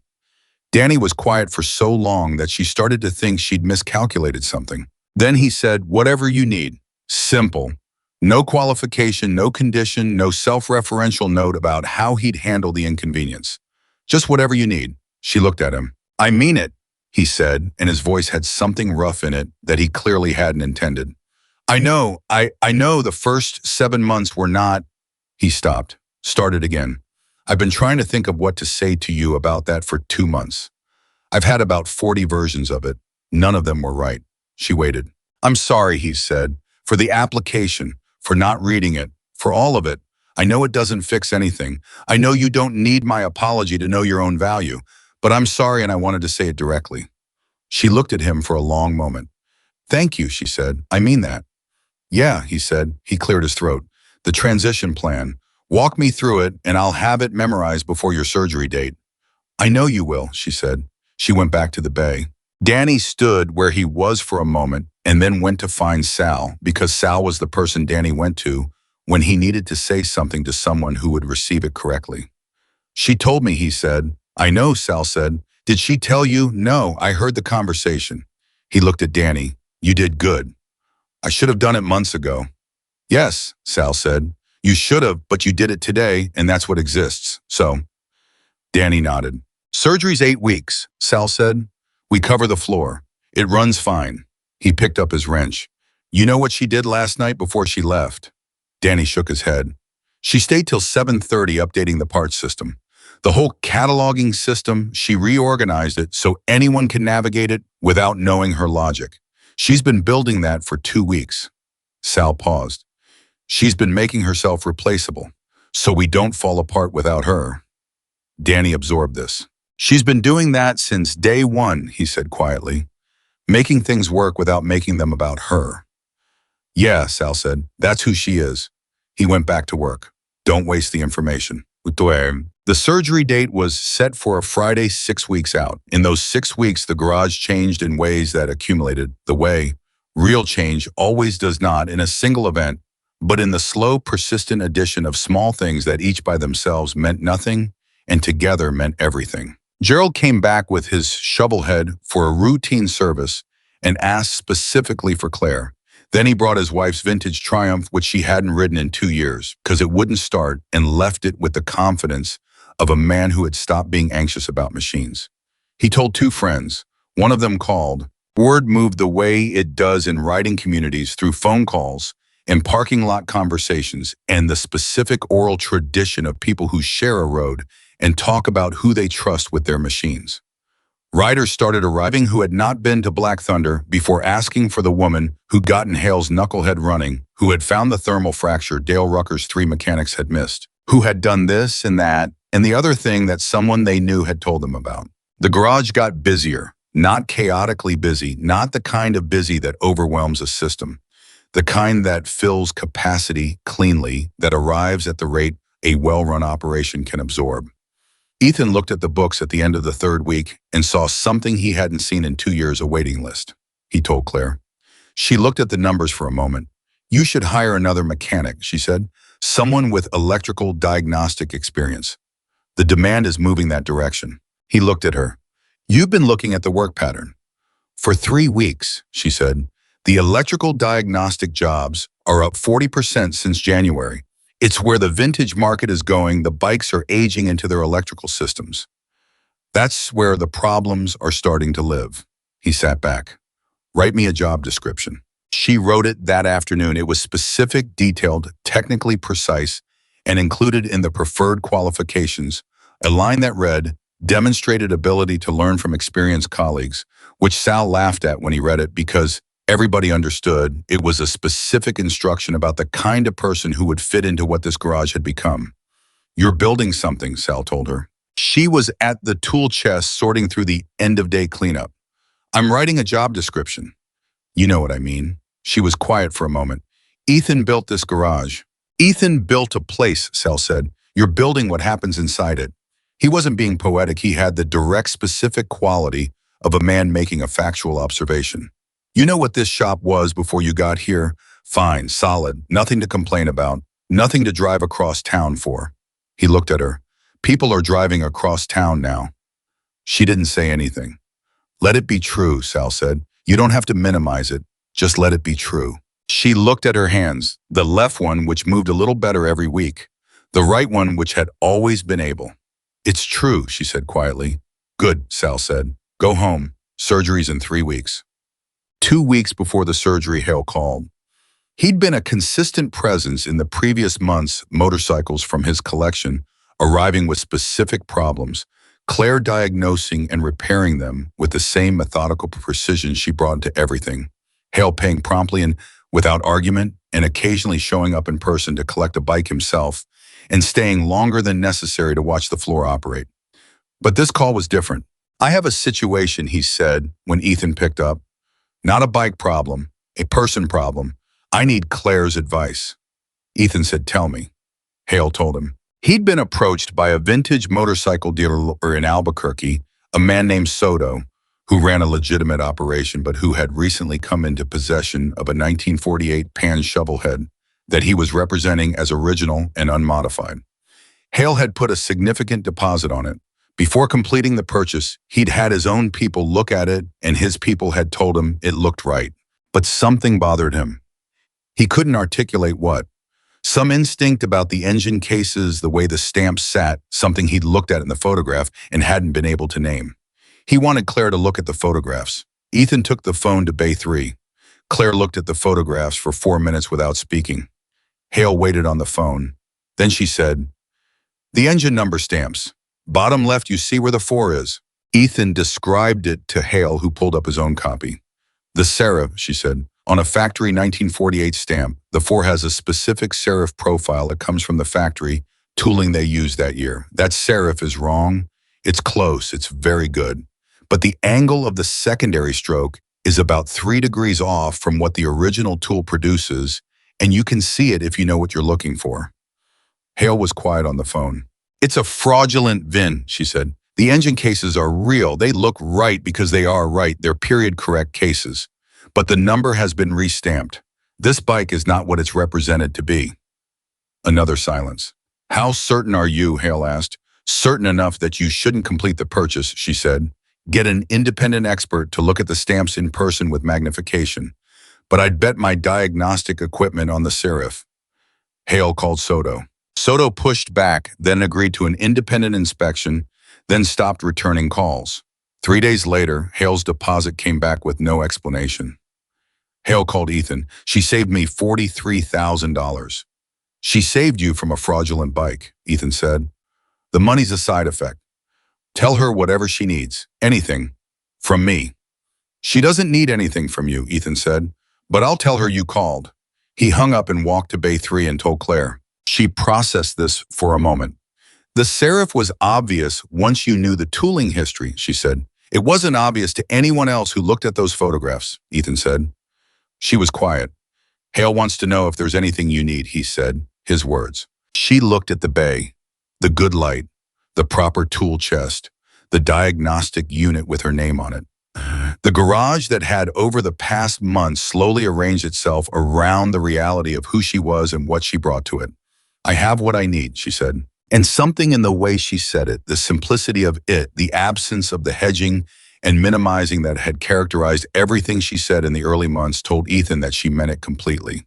Not as a deflection, not as the automatic self-sufficiency of someone who'd stopped expecting help. As a true accounting, she had what she needed. The week before the surgery, something happened that nobody planned. It started with Curtis. Curtis, who was 24 and transparent, and had been quietly, persistently changing since Claire arrived. Watching her work, asking questions, she always answered, completely absorbing the diagnostic logic she'd explained and applying it with the tentative hopefulness of a young mechanic finding the shape of his own competence. Curtis had a customer bike in his bay, a customer named Mrs. Patricia Reyes, 71 years old, who had ridden since her late husband had taught her in 1987 and who brought her 98 Sportster in twice a year with the regularity of a woman who understood that machines needed attention. She was patient, unfailingly polite, and had been coming to Black Thunder for 6 years. Curtis had found something in the Sportster that bothered him. An irregularity in the transmission shift pattern that he couldn't identify clearly, present under some conditions, absent under others, not right but not obviously wrong either. He'd spent an hour on it and wasn't satisfied. He went to Claire. This was no longer unusual. Mechanics asked Claire for input regularly, now in the natural way that you ask the most experienced person in the room, without the complicated self-consciousness of the early weeks. But this time Claire put down her own work and came to his bay and looked at it with him, and she walked him through the diagnostic approach, not by doing it herself, but by asking him questions that led him toward his own answer. "What does the shift pattern tell you about where the irregularity lives?" she asked. He thought about it. "Second to third," he said. "It's the second to third transition." "What's in that transition mechanically?" "The shift fork for third gear engages the detent ball and spring." "So what are you looking for?" "Detent wear," he said slowly, "or spring tension." "Start there." I did. He found it in 20 minutes, a worn detent ball that was allowing micro slippage in the shift pattern, not enough to cause dramatic symptoms, enough to create the irregularity he'd felt. Clean fix right, part proper tension. He looked up from the work. "She showed me that," he said to Jimmy, who was working nearby. "I asked her to look at it, and she didn't fix it. She made me fix it." Jimmy considered this. That's what good teachers do. Curtis put the Sportster back together. He brought it out front, and Mrs. Reyes was in the waiting area reading a magazine, and he explained what he'd found and what he'd done clearly and without condescension and with the specific respect of someone who understood that the person in front of him had been riding longer than he'd been alive. Mrs. Reyes listened, asked one question, nodded. "Who taught you to explain it like that?" she said. Curtis thought about it. "The mechanic in Bay 3, he said. Mrs. Reyes went to Bay 3 before she left. Claire looked up when she came in. "The young man who fixed we bike," Mrs. Reyes said. "He's going to be excellent." "Yes," Claire said, "he is. He learned from you." "He's learning," Claire said. "He's doing most of it himself." Mrs. Reyes looked at her for a moment with the specific attention of a woman who had lived long enough to recognize the particular way some people refuse to take credit for what they've built. "You know," Mrs. Reyes said, "I've been bringing my bike here for 6 years. Good shop, good men. But this is the first time I felt like someone in this building had actually saw my bike as something important. Not just a job ticket." She paused. "My husband and I saved for 2 years to buy that Sportster. He died before we could take the trip we were planning." She was matter-of-fact about it, not performing grief, just stating history. "I keep it running because stopping feels like agreeing that the trip is never going to happen." Claire was very still. "The trip might still happen," she said quietly. Mrs. Reyes smiled. It was a full, genuine smile, the kind that doesn't perform anything. "That's exactly what I think," she said. She put her hand briefly over Claire's, the right hand naturally without the specific courtesy of someone who'd noticed the left. "Take care of yourself." She left. Claire stood in Bay 3 for a moment after she was gone. Jimmy had heard the conversation. He was not pretending to work. He'd put his wrench down openly and listened without apology. "You okay?" he said. "Yeah," she said. "She was right, you know," he said. "What she said, about the way you see the machines, you see what they mean to people." Claire picked up her wrench. "You have to," she said. "Otherwise, you're just turning bolts." 3 days before the surgery, Ethan did something he hadn't done in 4 years. He took the panhead out. Not far, 15 minutes a loop through the desert roads north of the garage, the route Marcus used to take on early Sunday mornings when the temperature was right and the traffic hadn't started yet. The engine ran exactly as Claire had tuned it, smooth and exact, the altitude modification doing what Marcus had designed it to do, the whole machine performing with the specific integrity of something built by someone who understood what they were building toward. He rode for 15 minutes and came back. He pulled into the lot and sat on the bike for a moment before cutting the engine. He thought about Marcus. He thought about what Dr. Okafor had said. She's been taking care of other people's machines for a long time. She's not practiced at letting the attention go the other direction. He thought about Claire sitting down in his office for the first time, choosing that, claiming that small, ordinary right. He cut the engine. Went inside and found her in Bay 3 and said, "Before the surgery, I want you to ride the panhead." She looked at him.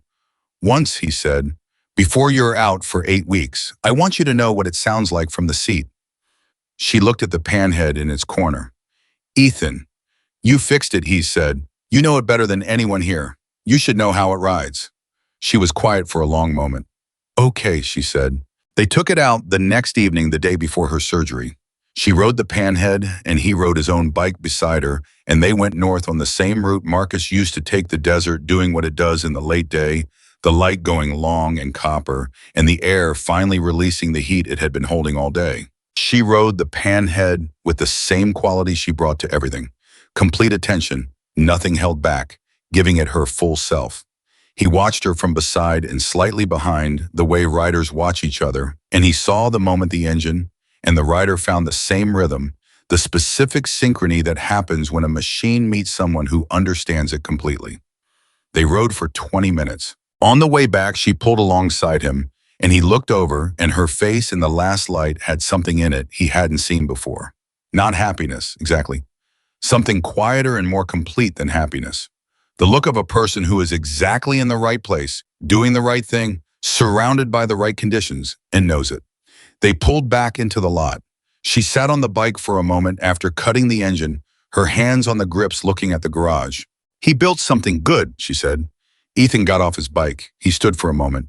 "You both did," he said. She looked at him. He meant it without qualification, and she received it the same way, not deflecting, not minimizing, not running the automatic system of self-reduction she'd been operating for 6 years. She got off the panhead. She ran her hand along the tank once, not checking anything, just the specific acknowledgement of someone saying goodnight to something they love.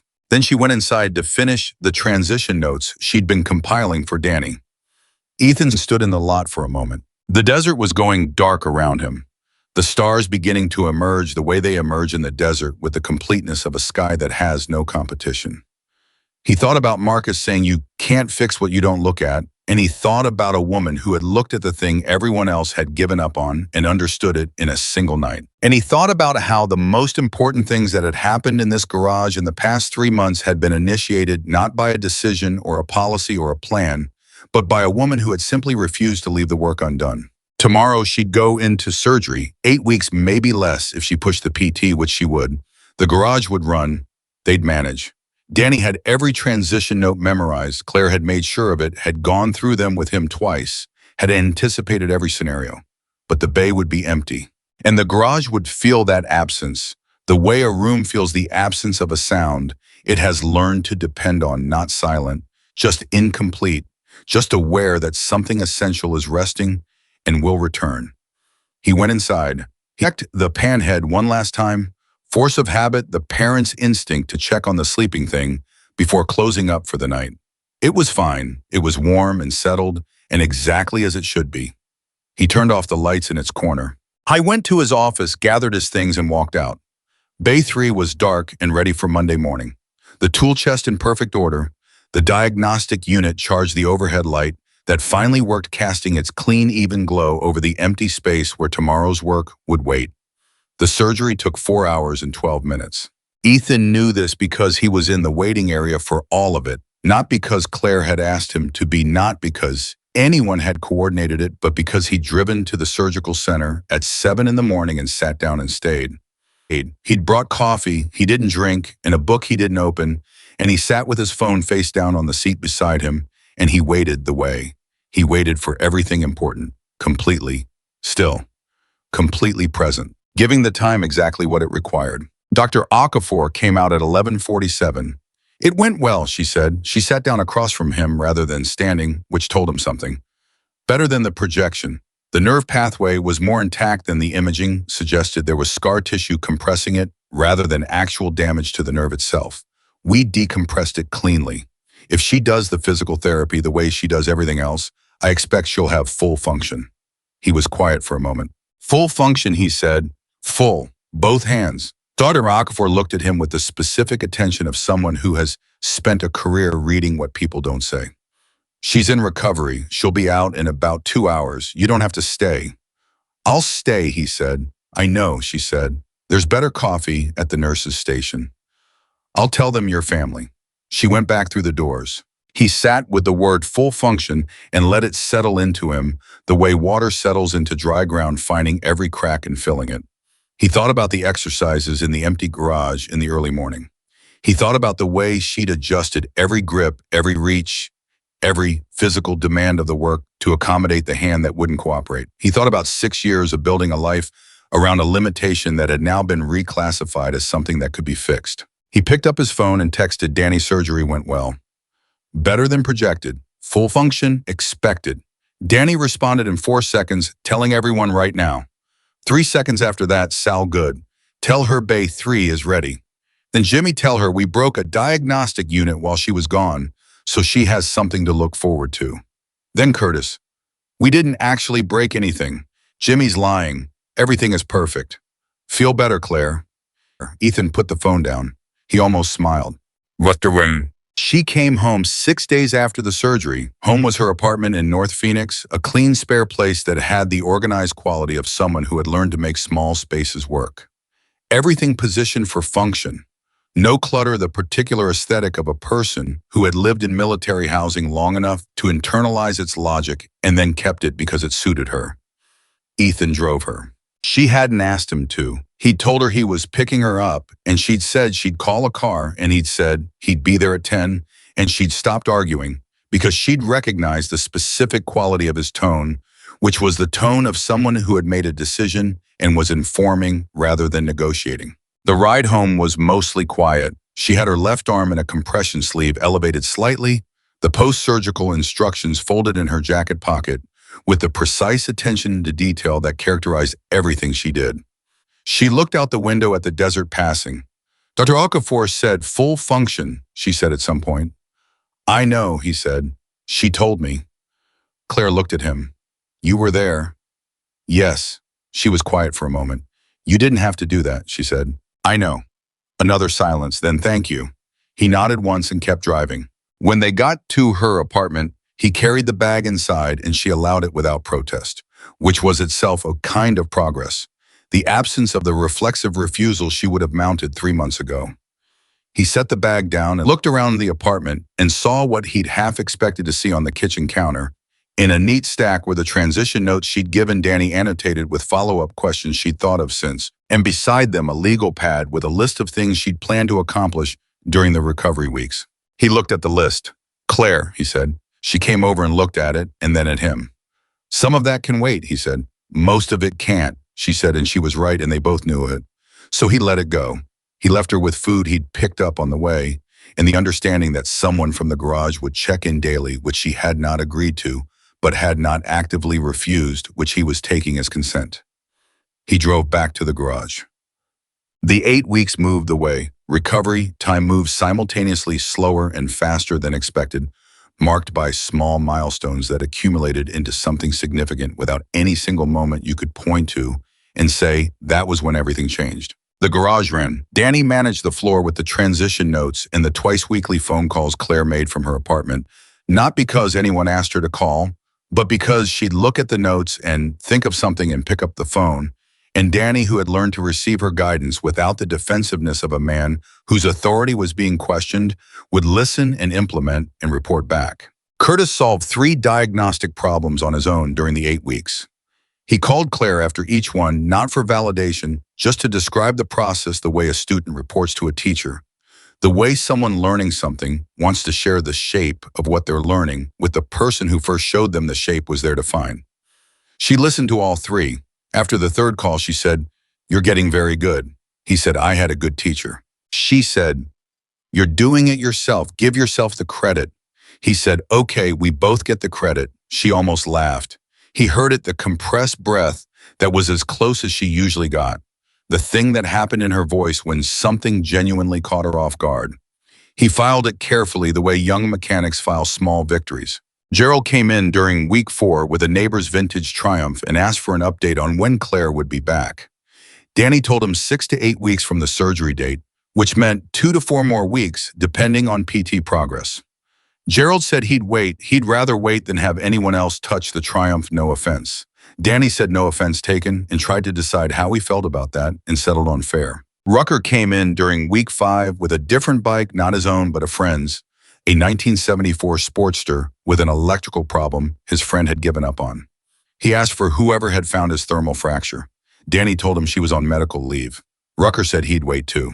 Danny called Ethan. "We have a waiting list for Claire specifically," he said. "I know," Ethan said. "That's Raven, that's not normal. That's not something that happens with mechanics. It happens when the mechanic is exceptional," Ethan said.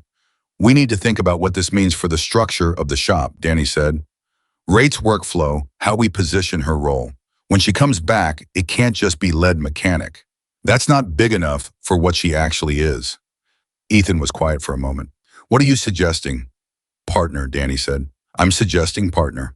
The word landed in the silence between them, and neither of them immediately spoke, because the word was larger than the conversation had prepared for, and it needed a moment to be what it was. "She'll say no," Ethan said finally. "She might," Danny agreed. "Ask her anyway." I went to her apartment on a Thursday evening in week 6. She was at the kitchen table with her legal pad and a coffee, and the PT exercises spread out in a way that made the table look like a mechanic's workbench. Everything organized for function, everything in reach. The left hand was out of the compression sleeve. Now she'd been cleared 2 days ago, and she was moving it in the specific, deliberate patterns of the PT protocol with the same methodical patience she brought to the diagnostic process. He sat down across from her. He watched her run this exercise sequence for a moment. The movement was different from anything he'd seen from her left hand in the months he'd been paying attention. Not the compensating, managed movement of someone working around a limitation, but something more direct, more natural. The hand moving toward what it reached for without the slight recalibration that had always preceded it. "How is it?" he said.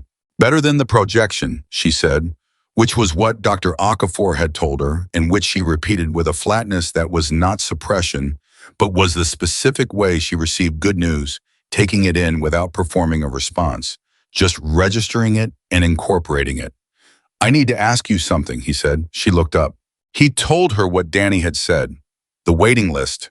The customers who wouldn't come in until she was back. The structural conversation Danny had started and Ethan had finished in his own head over the following 2 days. He laid it out the same way she laid out diagnostic findings, clearly in sequence, without inflation or minimizing the information delivered directly to the person who needed to make a decision with it. Then he said, "I want you to be a partner in the garage." She was still. "Not a title," he said. "Actuals partnership, equity, decision-making, authority. Your name on the building if you want it there." He paused. "You've been building this place for months. You've been building it since the night you fixed the panhead without asking.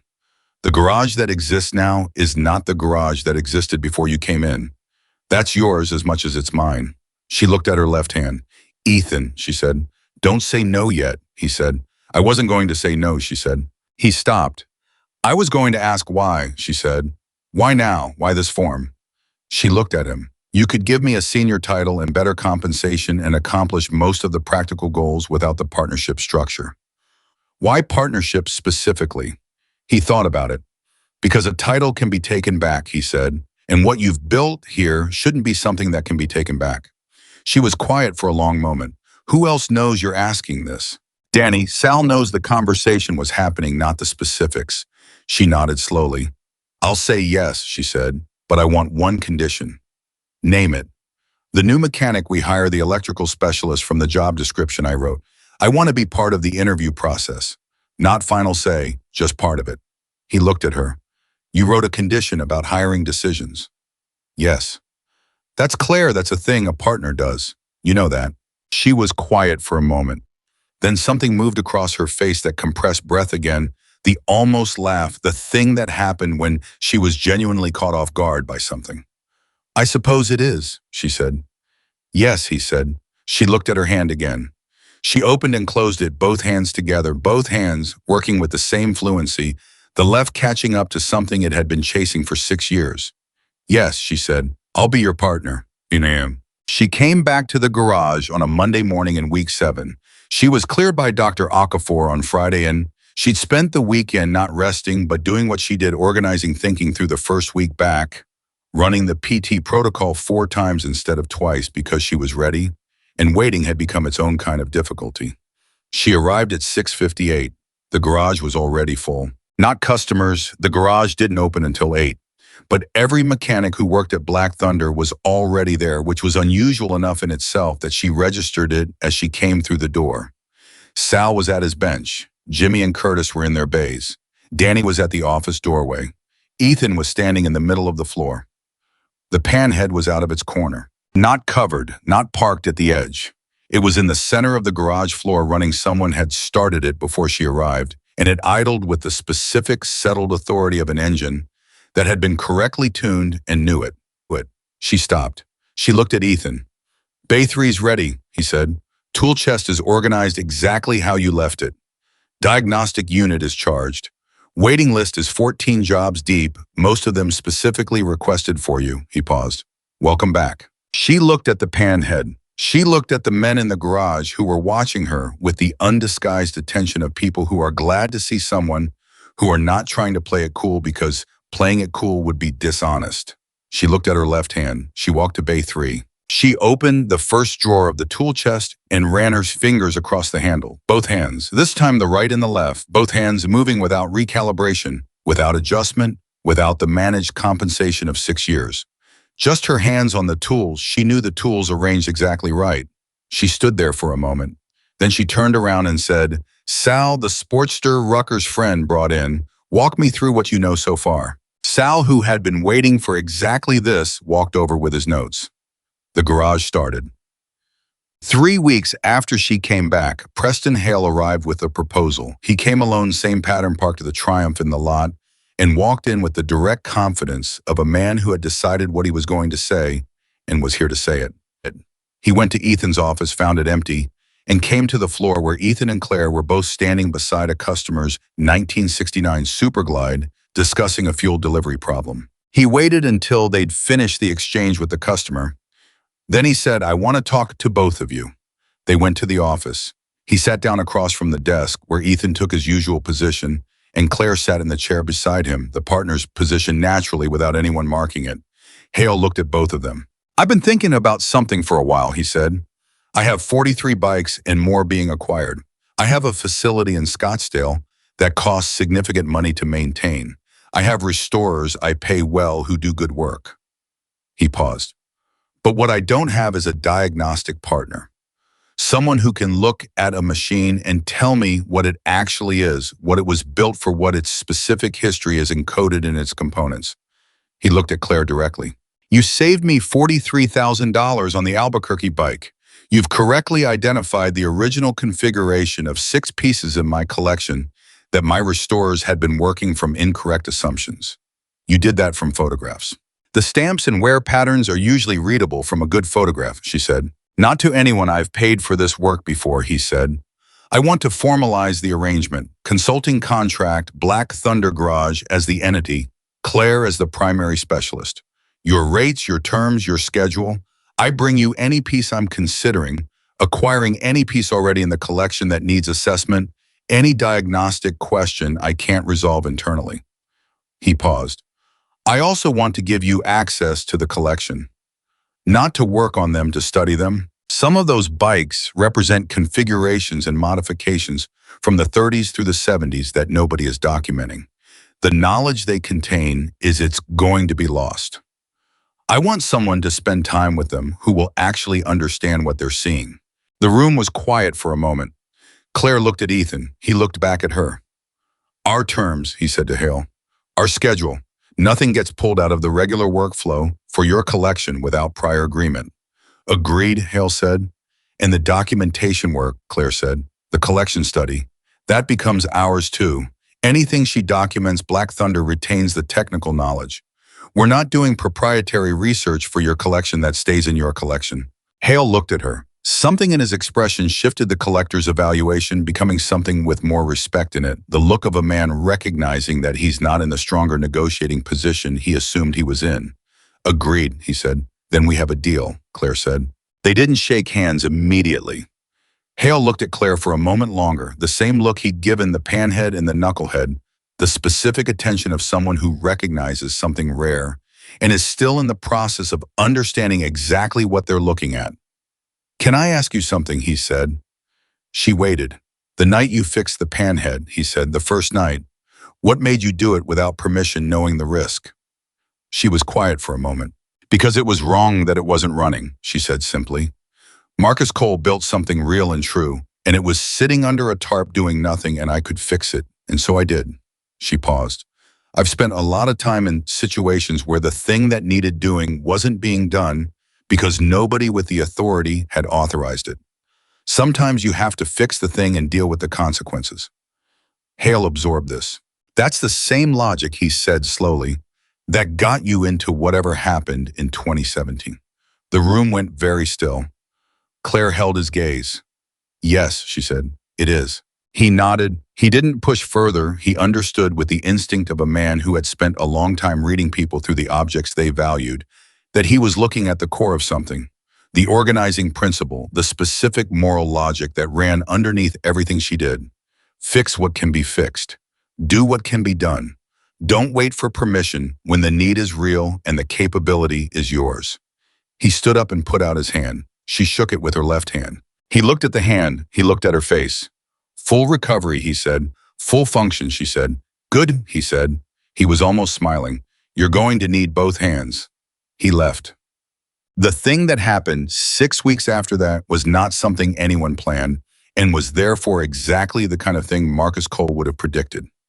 It started with a phone call to the garage from a woman in Flagstaff named Deirdre Santos, who had inherited her father's 1952 panhead after his death the previous winter and had been trying for 7 months to find someone who could tell her what she actually had. Her father, a man named Henry Santos, who had ridden for 50 years and worked as a machinist for 30 of them, had built the bike himself from period-correct parts over a decade. He documented nothing. The bike was original and hand-built, and there was no paper trail for any of it. And every shop she'd taken it to had told her it was worth somewhere between very little and quite a lot, depending on factors they couldn't fully assess, because nobody had the expertise to read what Henry Santos had actually done. She'd heard about Black Thunder through a writer in Flagstaff, who had heard about it through Gerald, who had apparently become something of an informal ambassador for the garage in his writing community, and had mentioned Claire's name specifically. She called on a Tuesday. Claire took the call. She listened to Deirdre Santos describe the bike for 20 minutes, not impatiently, not with the compressed professional attention of someone who was cataloging information. She listened the way she listened to everything with her complete self, and she asked questions that were specific enough that Deirdre, who had clearly been bracing for skepticism, began instead to talk with the loosening ease of someone who has found a person who actually wants to hear what they have to say. After 20 minutes, Claire said, "Can you bring it in?" Deirdre said, "I thought you'd want photographs first." "Bring the bike," Claire said. "There are things I need to feel."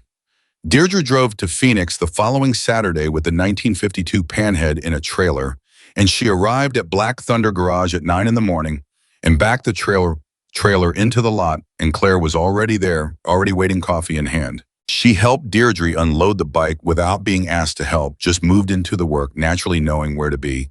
The two of them moving it off the trailer with the specific cooperative ease of two people who both know how to handle a heavy machine with care.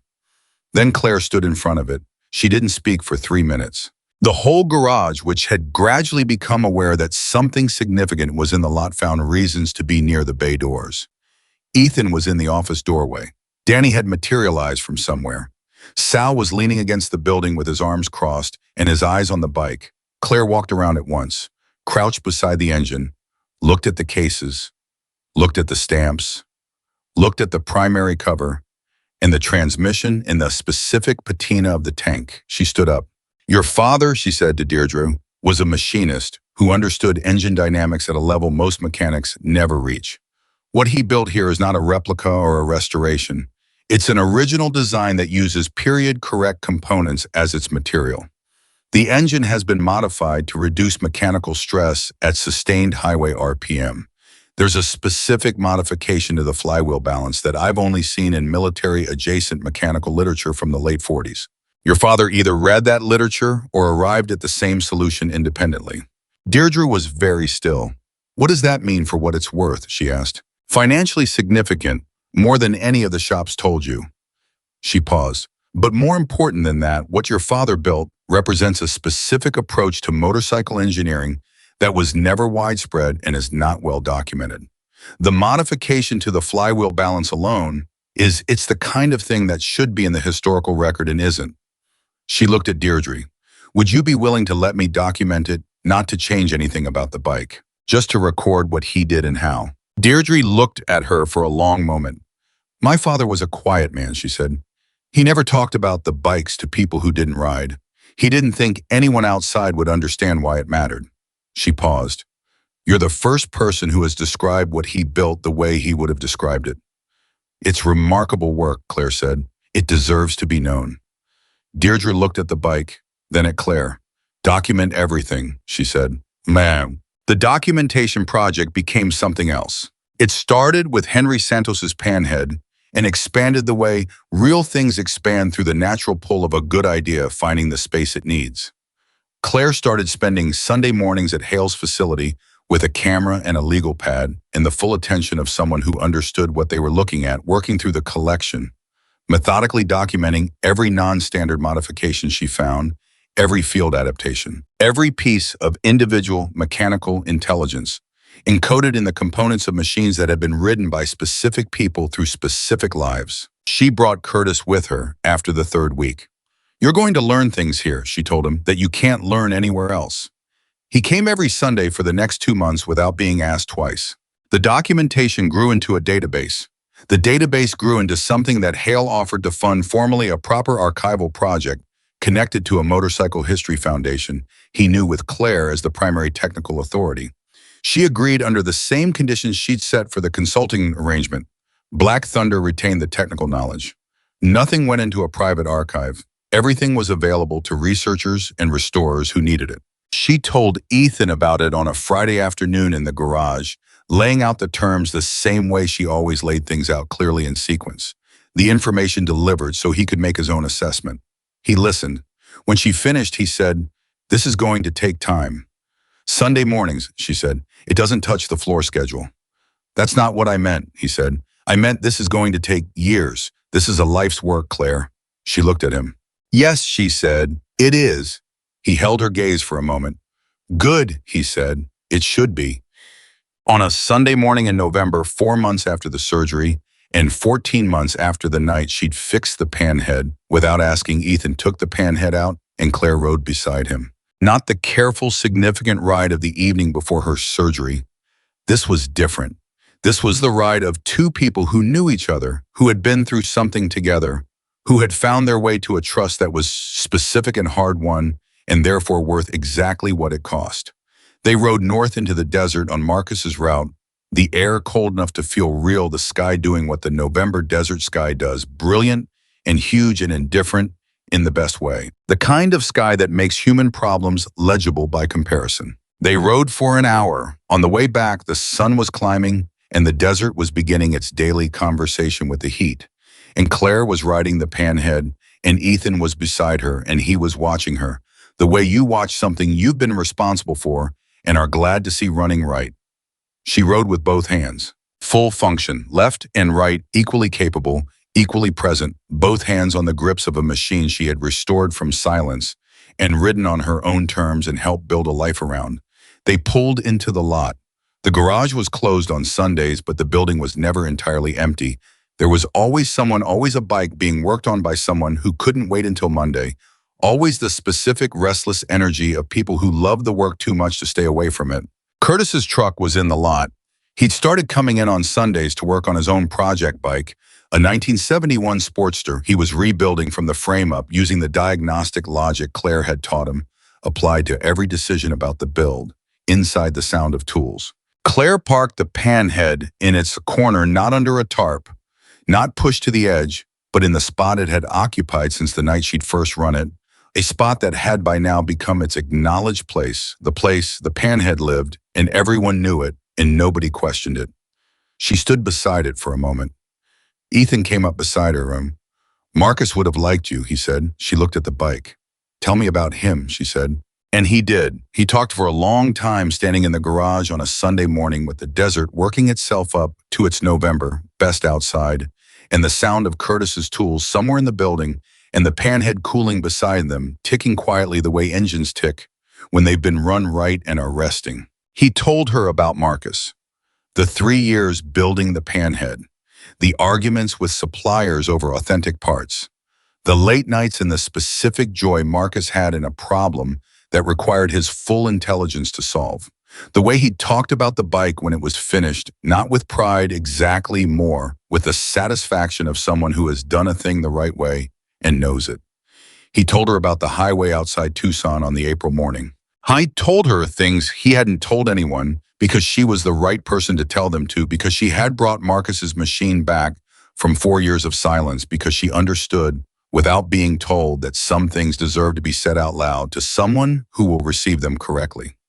She listened the way she listened to everything. When he finished, they were quiet for a moment. He built something that lasted, she said. Yes, Ethan said. That's the point, she said. That's the whole point. You build something real and true, and it lasts. It finds the people who can care for it. It keeps going. She looked at her hands, both of them resting at her sides, both capable, both present. That's what we're doing here, she said. Right? Everything we're doing. The bikes, the documentation, the kids like Curtis learning to think instead of just turning bolts. We're building something that's going to last past us. He looked at her. Yes, he said. That's exactly what we're doing. She nodded. She went inside to check on Curtis's Sportster.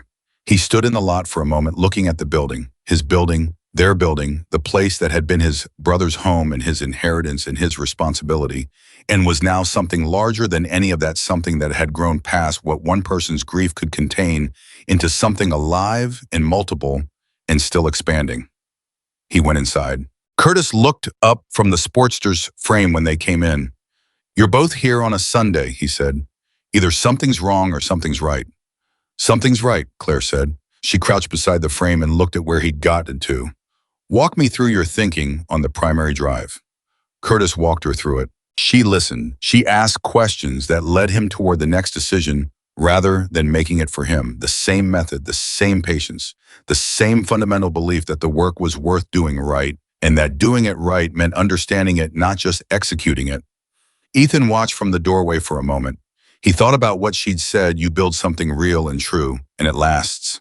I thought about Marcus building the panhead across 3 years of late evenings, trusting that the work was worth the care because the work was always worth the care. He thought about a woman who had arrived invisible and had fixed the first thing she'd found that needed fixing, and had kept fixing things and had kept showing up and had been seen finally by people who were better for the seeing.